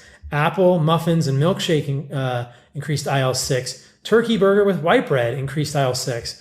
What else? There's one here with blueberry muffin increased IL-6. Eggs, turkey, sausage, biscuits, gravy. I mean, that James would be like, yeah, see, it's the animal foods. But there are plenty here that are all vegan, and they increase IL-6. So postprandial, the point here is that both in humans, blueberry muffin from Poppet et al., 2008, increased IL-6. So the point here is that all food that we've tested, mashed potatoes, baked beans, milk, orange juice, and lard, didn't change it, but mashed potatoes with fat powder decreased it. And then I think there was one with mashed potatoes that increased it. So it's pretty clear that for the majority of these foods, we are getting a postprandial increase in things like IL-6. So for James to use that one study with kangaroo meat to say that meat is inflammatory, we've seen that it's really not. That meat is not inflammatory, and this is quite misleading. And he's comparing two things, but he doesn't have anything as a control, right? That study, that's the problem, is it's missing a control. It's just Wagyu beef and kangaroo. Show me what happens when you eat a salad. Show me what happens when you eat an apple. Show me what happens when you eat a blueberry muffin. In this study, we can see that IL-6 is going to rise. And it's not a problem. This is what happens with flow-mediated dilatation. We'll talk about this in a little bit. But the idea with that is that the expansion of an artery after occlusion with a blood pressure cuff is flow-mediated dilatation. It's not a great proxy for cardiovascular disease. FMD changes, so flow-mediated dilatation changes with all sorts of meals. I will show the study at the end of this podcast. I talked about it in the AMA podcast with my buddy Nathan. But in that podcast, we talked about olive oil and bread decreased flow-mediated dilatation. So there are changes that happen in our vasculature after eating that are across all foods. It does not mean meat is inflammatory. So he's just the king of cherry picking. And it's funny that he tries to call other people out on cherry picking. Well, to be a vegan, by default, you have to be a cherry picker because there's the preponderance of evidence goes against veganism, right? So it's very hard to pick out studies when you're a vegan. And so they're experts at that. I mean, look, Wilks makes a good point in the beginning of the podcast that we're all cherry picking to some extent, right? If I'm reading one study, people can say I'm cherry picking. And that's why we're doing these podcasts, to show the majority of the evidence. That's why we have conversation. That's why I wanted to have James on or talk to his chief science advisor or go on Joe's podcast and continue these debates. These are great. We need to see both sides, but this podcast was really just James kind of parading around. It wasn't really fair. At 147 in the podcast, James completely misinterprets the Paleo study, claiming that it was increased vegetables that found the benefit, and Joe rightly corrects him and say it's probably the decrease in junk food. And there are multiple studies that show that the removal of plants, there's no change in inflammatory markers. And I want to highlight some of these. I've talked about these in the past multiple times on podcasts. These are probably some of my favorite studies, you guys.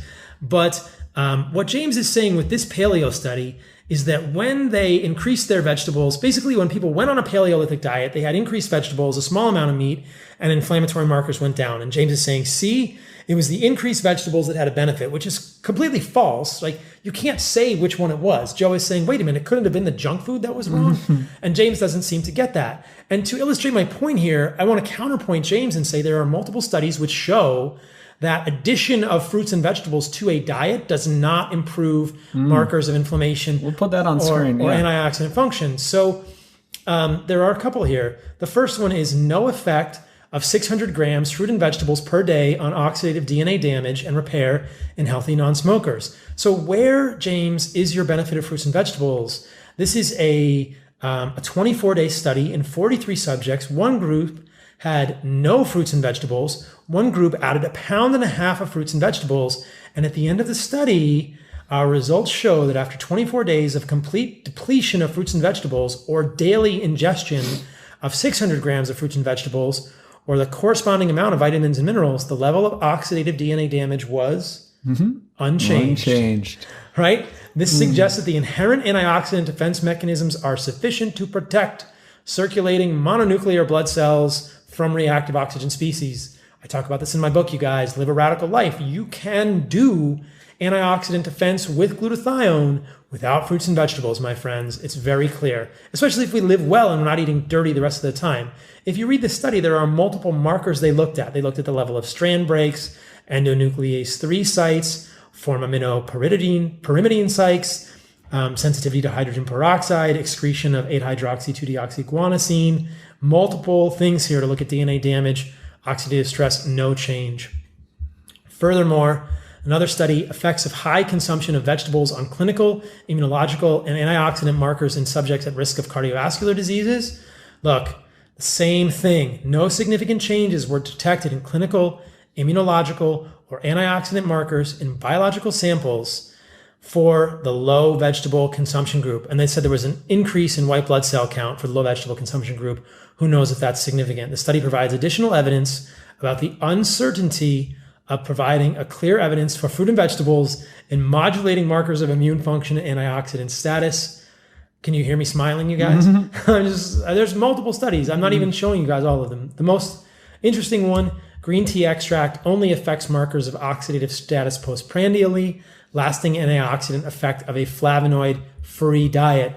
They were looking at green tea extract, but what they ended up doing was removing all foods with flavonoids, and they conclude at the end the overall effect of a 10 weeks, 2.5 months period without dietary fruits and vegetables was a decrease in oxidative damage to DNA, blood proteins, plasma lipids, concomitantly with marked changes in antioxidant defense. So these 3 studies, and there are other ones here, fly in the face of the assertion that fruits and vegetables are beneficial, that their removal will be harmful for us, or as James is trying to claim at 147, that it was increased vegetables that had benefit. Joe is right here, in my opinion. It is the removal of junk food, not the inclusion of extra plants, that is the problem. This is why vegan diets work, my friends. It is not the fruit and vegetables. It is the removal of junk food. And the problem with vegan diets is that they are not nutrient adequate enough, and we will eventually become nutrient deficient on them, right? But if we remove junk food, we will be way better off. This is what you said, Brian.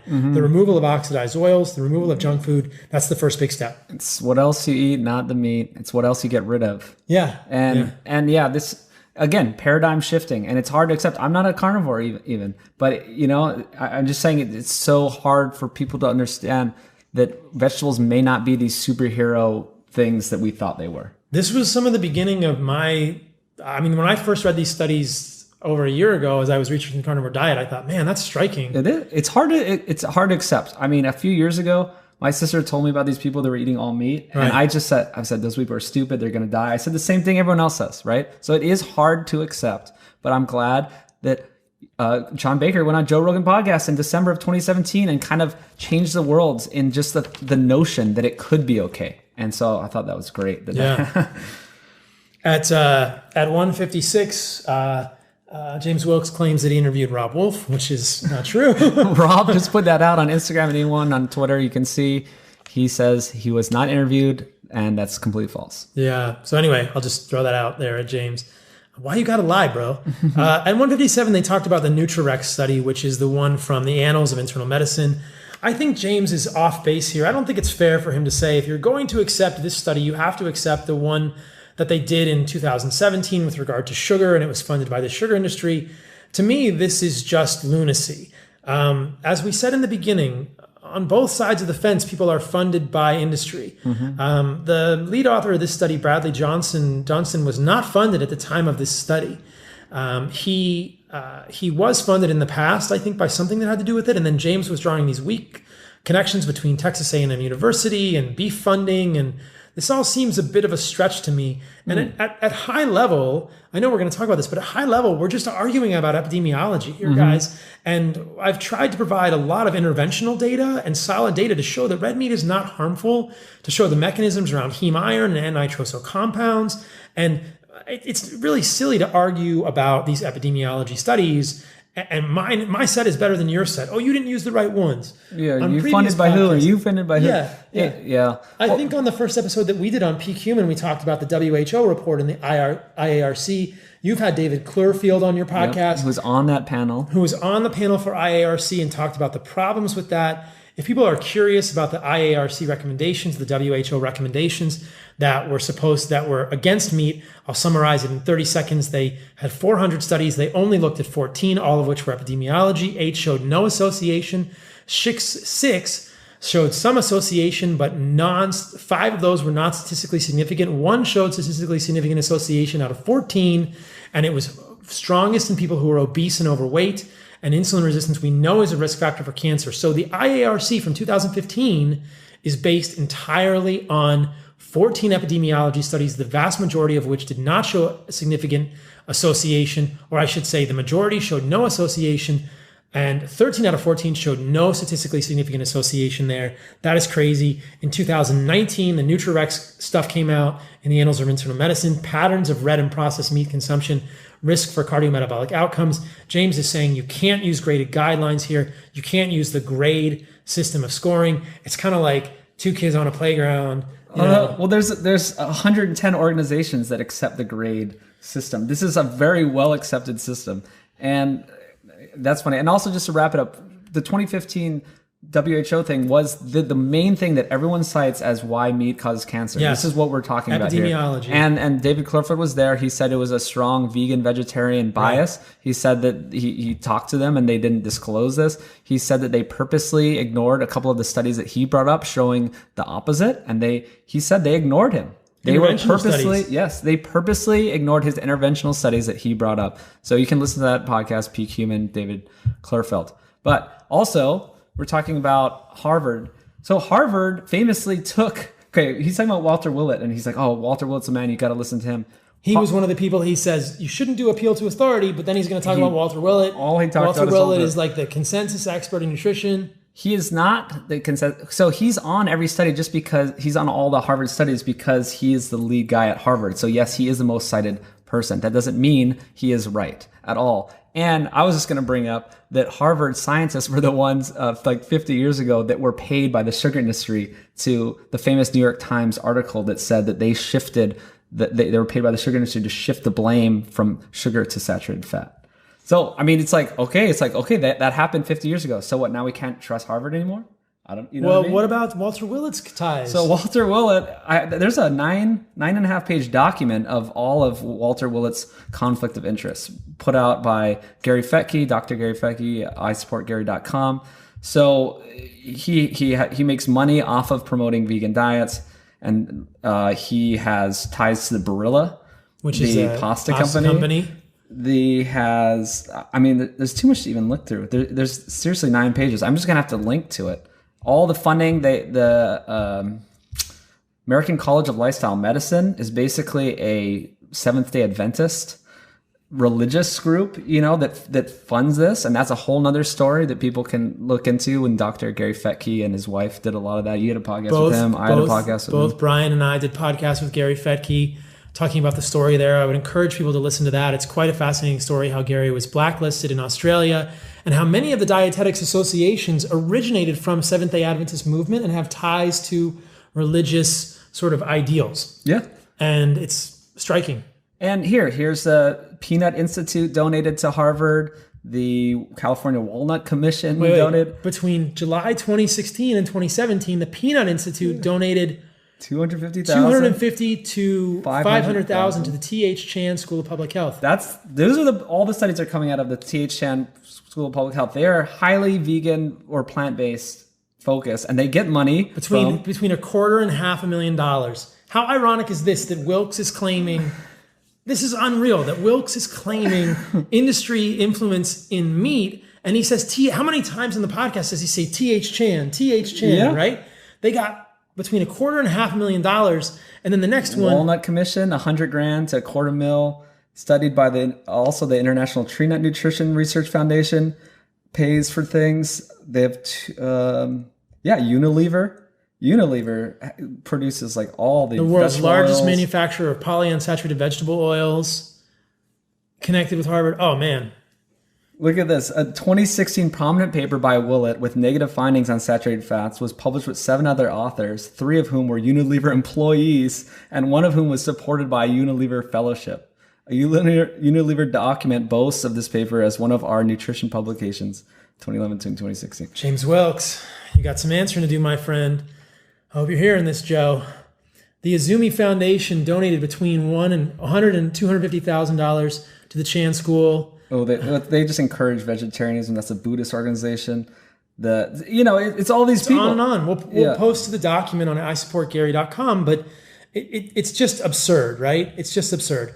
And then I just want to mention one compelling study with red meat and cancer, the effects of meat, beef, chicken, and bacon on rat colon carcinogenesis. This is an animal study, but what it found actually was that neither beef, chicken, or bacon worsened rat colon carcinogenesis on an interventional model. They use azoxymethane to induce cancer, and then they give the meat to see if it promotes it.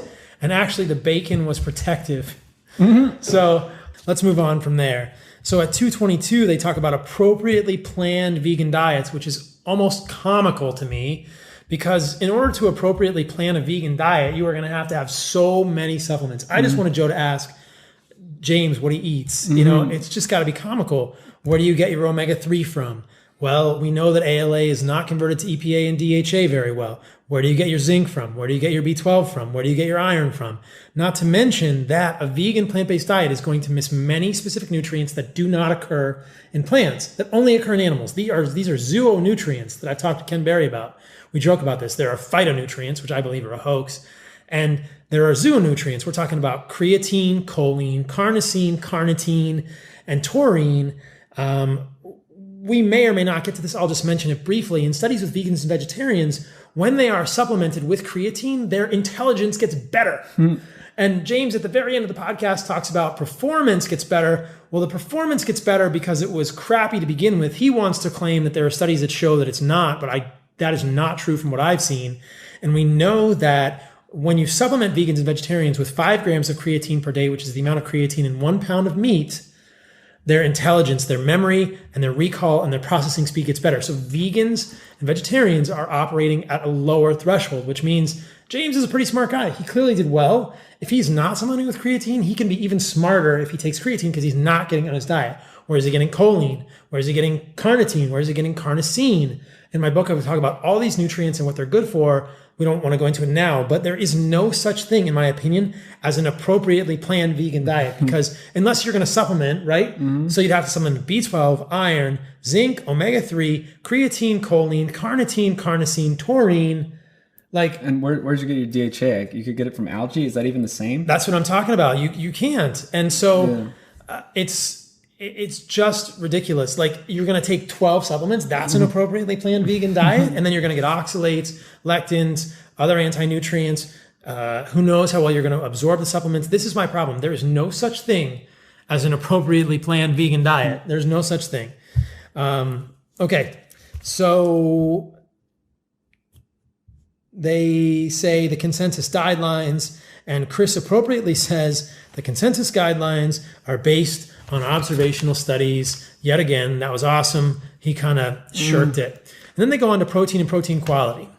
So let's dig into this. So this is James's like detailed explanation about the peanut butter and jelly sandwich and eggs. Look, Chris may have made a semantics error here, but this does not mean that Chris's arguments are invalid, okay? But we're going to go into this in terms of protein quality and then protein quantity. First, we're going to talk about quantity, and then we're going to talk about quality.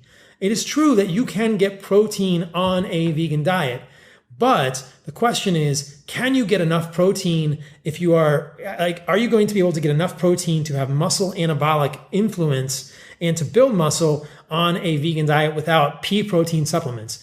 I think that, whether or not we're using supplements, James says all athletes supplement, right? I think that I did the calculations. James, they were talking about how much protein per gram, a pound of body weight. I think that it should be about 1 gram per pound of body weight for athletes, potentially more when you're in ketosis. That means for James, you're looking at 180 grams of protein per day. That is going to be virtually impossible without a pea protein powder. If you look at the most rich sources of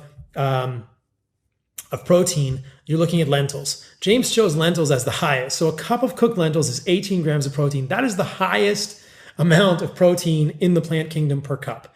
It goes down from there. Chickpeas are 15 grams, spelt is 10, peas are 9 grams per cup. If you just ate lentils, you would have to eat 10 cups of cooked lentils to get 180 grams of protein in a day.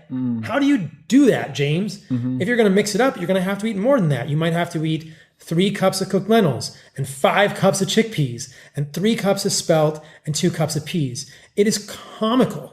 I posted this on Twitter. In what universe is a vegan going to be able to get enough protein to meet anabolic needs at a basic level? We'll talk about leucine in a second, without stuffing their face full of so many of these things. There's no room for anything else. I don't even think you could eat 10 cups of cooked lentils. I don't even think about it. It sounds terrible. That's insane. So though he's saying, you could get 18 grams of protein in 1 cup of cooked lentils, how are you going to get 10 times that, James? That's ridiculous, man. Come on. Also, I think he made a mistake. I believe he said that there's 410 calories in ground beef, because part of the argument is that animal foods, they have this quantity of protein without all the excess of calories. It depends on how much fat is in it. Right. Yes, exactly. So I looked up the 3 ounce of 85%. Chris, I think, used 90%, which was a little lean. I'll use 85%. That's that is normal ground beef. Anytime you get ground beef in the store, it's 85%. It only has 204 calories for 3 ounces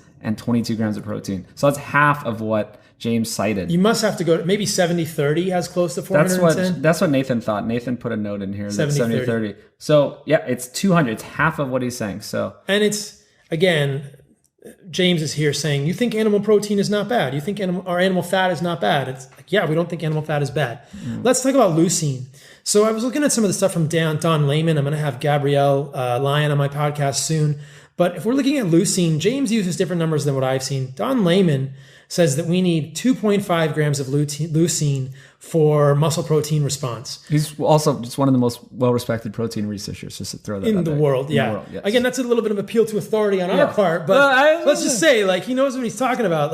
We can use James's number of 2 or 1.8, but we know that we need about 2 to 2.5 grams of leucine to get muscle protein response, right? In beef, which is 8.6% leucine, you need 29 grams of protein to get 2.5 grams of leucine, which means you could basically eat 4 ounces of beef and get a muscle protein response. 4 ounces of beef at 183 calories. Quinoa, Don gives the example, quinoa is 6% leucine. You need 42 grams of protein to get that amount, and that's 1,100 calories. So you're going to have 1,100 calories of quinoa to get 2.5 grams of leucine. And then I did the calculations for lentils and beef. 100 grams of beef is 2.8 grams of leucine. 100 grams of lentils is 0.654 grams of leucine, which means you would need 380 grams of cooked lentils. That's almost a pound of cooked lentils to get a muscle protein response. Granted, lentils are a little bit lower in leucine than other foods. Later on in the podcast, James claims that you can get that amount of leucine eating beans and rice. I debate this strongly. I did the calculations. Beans have 1,227 milligrams of leucine per 100 grams, and rice has 372 milligrams of leucine per 100 grams. So you have about 1,600. If you had 200 grams, right? A pound is 450, so you're close to half a pound of beans and rice. Half a pound of beans and rice only gets you to 1,600 milligrams of leucine. 1,600 milligrams of leucine is not enough to get a muscle protein response. You're going to need about 1.5 times that. You're going to need probably 3/4 of a pound of beans and rice to get the equivalent of 4 ounces of muscle in terms of muscle protein synthesis. You can do it, but you're going to be busy all day eating that meal. 3/4 of a pound of beans and rice, man. Be busy on the can as well. You're going to be busy on the can. I mean, you can do it, but like that's a lot of food. And James says, oh yeah, you can do it easily. I estimated it would be 350 grams of beans and rice to get that in. And again, that's assuming equivalent uptake and bioavailability of leucine, which we're going to talk about in the DIAS discussion. But I think that James's numbers here were pretty misleading. I still challenge James Wilks to show me what he's eating in a day, and I would be willing to bet dollars to donuts that he is using pea protein. I cannot figure out a scenario in my head in which I could get 170 grams of protein a day eating a vegan diet without just physically fit it in my stomach. Well, Patrick Baboumian made a YouTube video about what he eats in a day. Right. And it includes tons of pea protein, supplements, all that stuff. So, you have to. Yeah. You have to. Now, we're not debating that you could get leucine or a muscle protein response using pea protein. Is that the best way to do it? I doubt it. If you want to make James Cameron money, maybe. Yeah, exactly. If you want to make Verdian money, you could do it that way. That's exactly the intention here. But that to me is hogwash. I have a friend here in San Diego who is in the supplement industry, and pea protein not only uses a huge amount of water, it's incredibly contaminated with heavy metals. It's just not very clean. Highly processed, tons of different stuff going on. It's shipping. Lectins. It's a horrible idea. Why would we eat pea protein? And then we can move on to DIAS. Did you want to say anything about that before we move on to DIAS? I had a big problem with this on the top level because he claimed that he said that it's within a few percent. Okay, here let me read this. Right, that's in DIAS. Okay. Yeah, let's talk about that. We'll talk about, maybe we're getting into too much detail. Let's start at a higher level. Well, I'm moving on to DIAS. So we'll talk about the DIAS, which is actually, the DIAS is the digestible indispensable amino acid score. The listeners of this podcast are sharp. They got this. They know. They got this. So this is where we're talking about protein quality. The last one was protein quantity. Now we're talking about protein quality. James tries to debunk DIAS. If you look at the DIAS, right? I have this graphic in my book. Plant foods pale in comparison to animal foods on the DIAS. So it's in James's best interest to try and debunk this, to try and say that it's for starving children in Africa. Look, it's the best measure we have of protein digestibility, and it's an improvement over the PD-Cas, right? And so the PD-Cas looked at the end of the digestive tract. The DIAS looks at ileal contaminants or ileal reconstitution or ileal persistence of amino acids after you're eating them.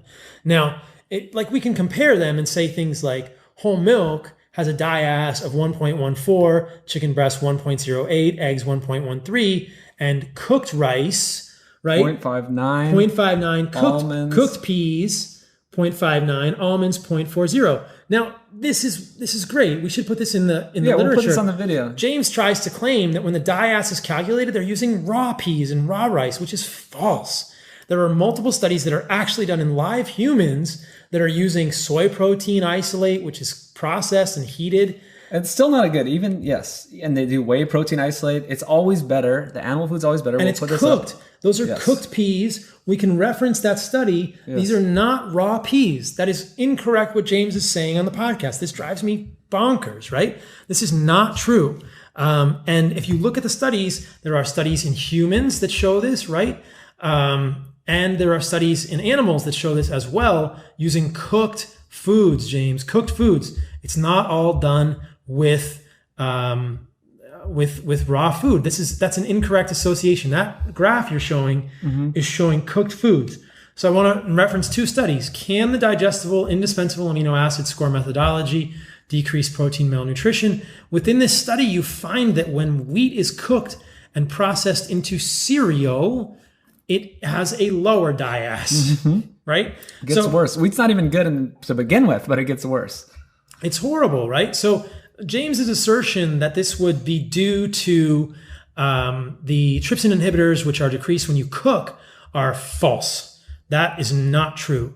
The other study I want to mention is done in pregnant, or it's done in women, or it's comparing, let me find it. It is comparing breast milk and soy protein, or milk and protein. This is ileal losses of nitrogen and amino acids in humans and their importance to the assessment of amino acid requirements. This is in humans. They are looking at soy protein, the digestibilities of the amino acids, and comparing to milk in this study. So they used milk or soy proteins. These are cooked. These are processed. These are not raw, James. And the DIAS is still very low. So James's argument that the DIAS would change based on cooking and trypsin inhibitors is false. Yet again. And at this point, I would look over to Joe and be like, Joe, how am I doing debunking James? Joe, didn't I just debunk James? James. Give me some approval. James, will you admit that I just debunked what you said? I'm waiting, James. I'm waiting. James, I want you to admit that you were wrong about this, that this study clearly shows this is totally parallel to what James is showing, the semantics of what Chris was doing with the B12.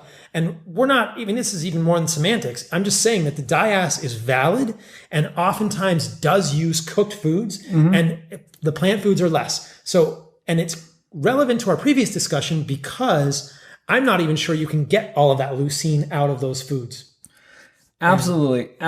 And here's a big one too. I think this is the most blatant error he made. He tries to call out Chris. He's like, hey, bud, you might not have seen this. You're so busy selling supplements. You might not have seen this. 1 month ago, there's this new study, September 2019, and he pulls up the slide and it says, the more precise data collected so far in humans assessing real, specific oral ileal nitrogen digestibility has shown that the difference in the digestibility between plant and animal protein sources are only a few percent. Contrary to historical findings in rats or determinations using less precise methods in humans. Okay, so that was September 2019. But then I went and looked up that. So he's trying to say, it's only a few percent. Their plant and animal foods are about the same. From a reference, which is not a primary reference. So then I went in. Okay, let's look at reference 37. Okay, that reference, a study from 2017. So no, this did not just come out. And then that reference, is a chapter in a book. A vegetarian book. Right, so this is plant protein, animal protein, and protein quality from what's the title of that book? Oh, I don't have it in front of me, but it was something about... It's a vegetarian book. It's a vegetarian book. And then it's not even a primary resource. You go one level deeper and you finally get to a 2002 joint expert consultation. I'm doing quotes. So it's a FAO joint expert consultation. So what he's referencing is completely old data that some 2019 paper, vegetarian paper, tried to say was current. I think this is awesome that you found this, man. It's just wild. And he's saying, Chris, you didn't see this study. You were too busy working and selling supplements. But what Brian is saying is that if you read the study that James is showing and you follow the reference, which is reference 37, it goes to a chapter from 2017 in a vegetarian book. Can you find the title of that? Yeah. It goes to a chapter in a vegetarian book. And then if you follow the reference from that chapter, it goes to a consensus decision. Academic Press, Vegetarian and Plant-Based Diets in Health and Disease Prevention, 2017. Vegetarian and Plant-Based Diets in Health and Disease Prevention. This is chapter 35. And then the reference in that is a consensus decision from an FAO report in 2002. There's no research. And so I went to the actual FAO report on the DIAS score. And those two references I shared on DIAS are from that report. Those are what has been used in the past to actually calculate the DIAS score, the digestible indispensable amino acid score. So what I am saying in direct contradiction to what James is saying is that DIAS is valuable. It is in no way, shape, or form invalid. It is exactly what we need. It's what we use. And guess what? Accepted. It's well accepted. And guess what?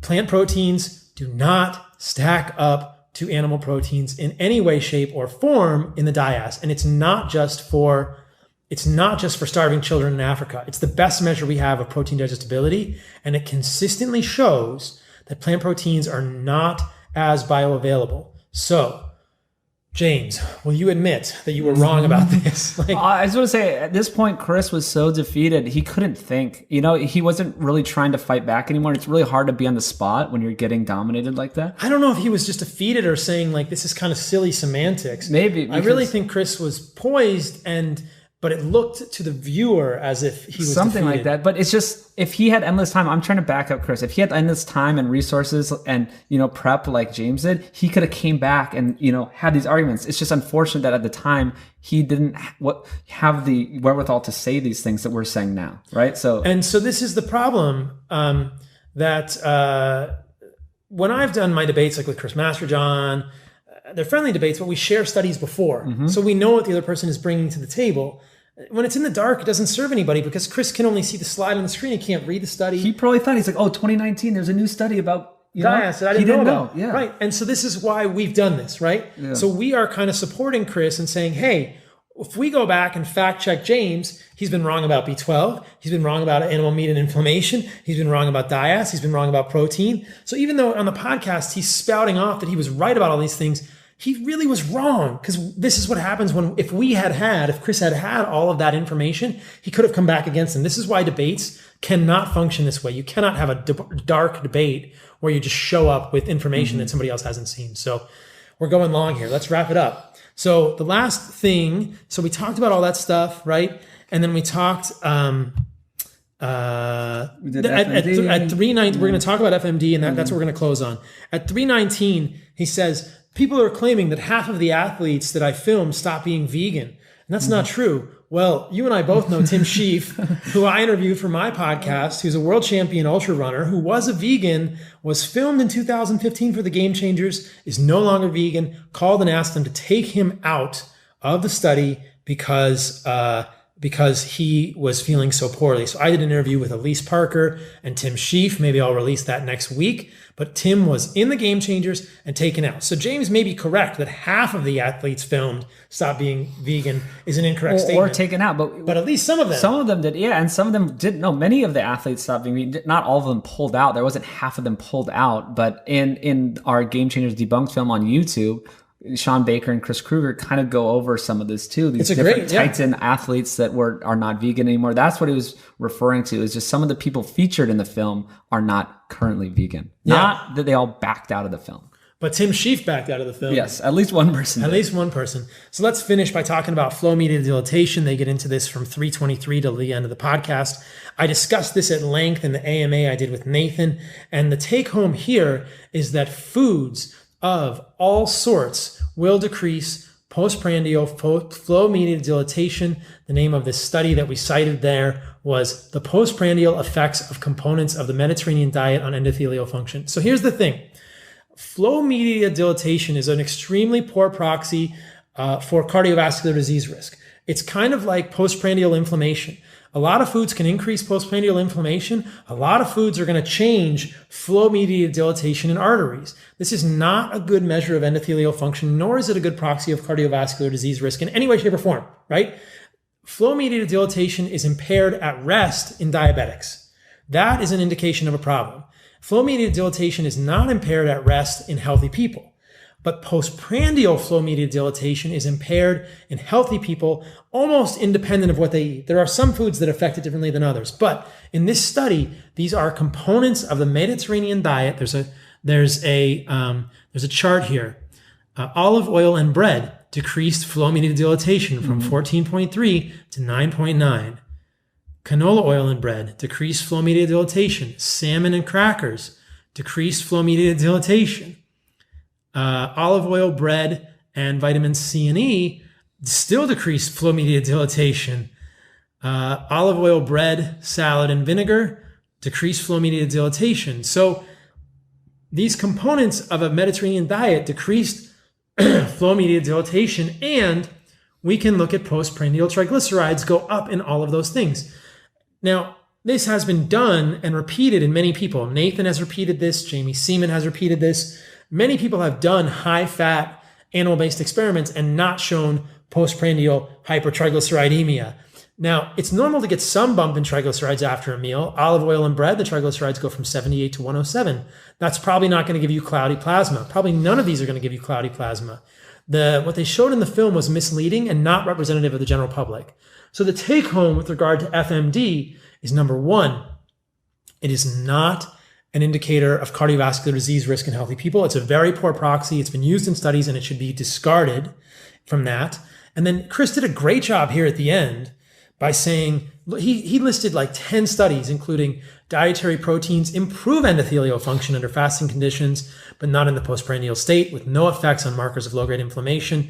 There were multiple studies showing that milk proteins, or at least fish proteins and other proteins improved FMD that he leveled against James. And what did James do? He did the same things he always did. He shifted it back and said, you can't listen to this guy. You had him on your podcast. He can't read a forest plot. At this point, I was just thinking that I'm doing this podcast for you guys because I love you all. Mm-hmm. And it was good to debunk this stuff. And I hope something good comes out of it, whether a conversation on Joe Rogan, a conversation with James, or just this podcast in perpetuity, showing you all, and you can share with people, because if people see the Game Changers and you say, hey, it's not right, listen to the debunking, then people say, hey, I heard this thing on Joe Rogan that James defended it, then you can give them this podcast, which shows how wrong James was about everything. So let's just summarize. We touched on so much, right? So many things. I'll do my summary and then you do your summary. Okay, do it. So I want to say just the highest level, this is how we wrap the debunk film, is that you just don't want to get stuck in the middle. I don't care what ratio of animal foods you eat. I do. Paul does. Just don't cut out the junk and don't eat high carb and high fat at the same time. That seems to lead to problems. So I also want to say, we close out the film with Pete Evans sharing a message of abundance. Let's all get along. We're kind of on the same page. We don't want to harm animals. We want to be healthy, and that we're just going about it in different ways. And that you can be a pescatarian and be healthy because you're eating the fish. And you can be a carnivore and be healthy because you're eating all the healthy animal foods and you're avoiding processed foods. So just the highest level is, let's just get everyone involved who is not a nutrition nerd listening to this podcast, right? Most of the people don't care what they eat and are just getting fatter and sicker. So I think we should group together with more plant-based people, and maybe we can get everyone more healthy. And I just want to just say to James, like, if he wants to come on, like, I don't want to do this endless debunking. I'm making a film myself, and I don't want, someone to come make this whole debunk film and come after me and start all these wars.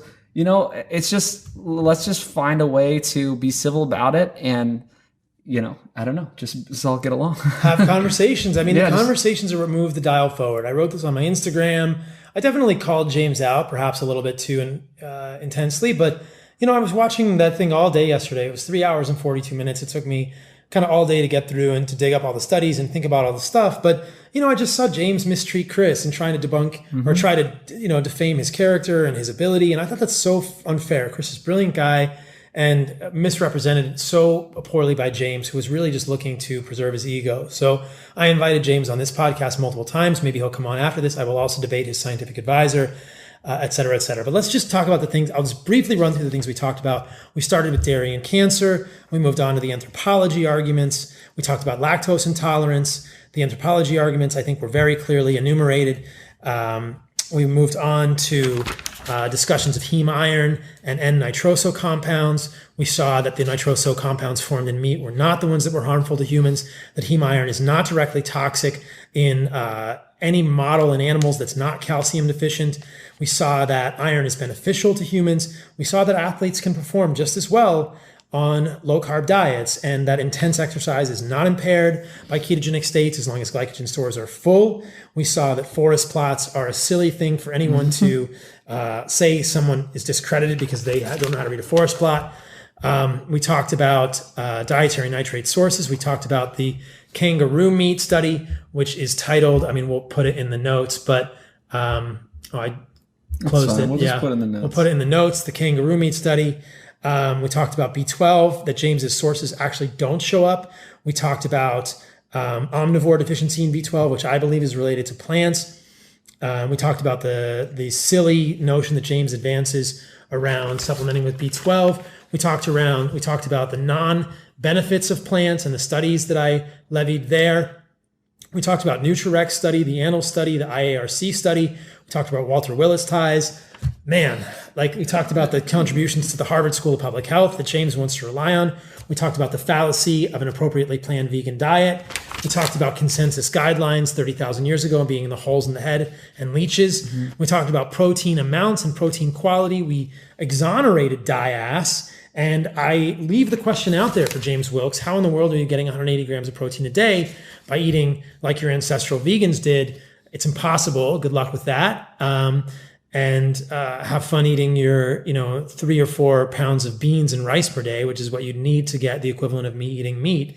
And then we talked about flow-mediated dilatation as we wrapped up. And the mirroring there is that that all foods, or most foods, appear to impair flow-mediated dilatation. It's not a good measure of cardiovascular disease risk, nor is postprandial inflammation. Those are both going to change almost no matter what we eat. So those are incorrect criticisms levied at animal foods.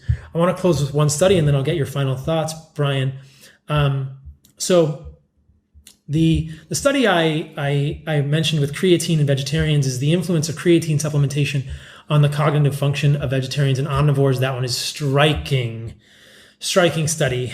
The other one that I want to close with is called Food Processing and Emotion Regulation in Vegetarians and Omnivores, an event-related potential investigation. This is different. This was not referenced in the Game Changers movie, nor in the Debunk or anything we've done so far, but this is fascinating. They looked at event-related potentials in the brains of vegetarians and omnivores. Mm-hmm. And what they did was they took subjective measures of responses to images of meat on a screen. Mm-hmm. So vegetarians see meat on a screen and they take subjective measures. Oh, I'm kind of grossed out, right?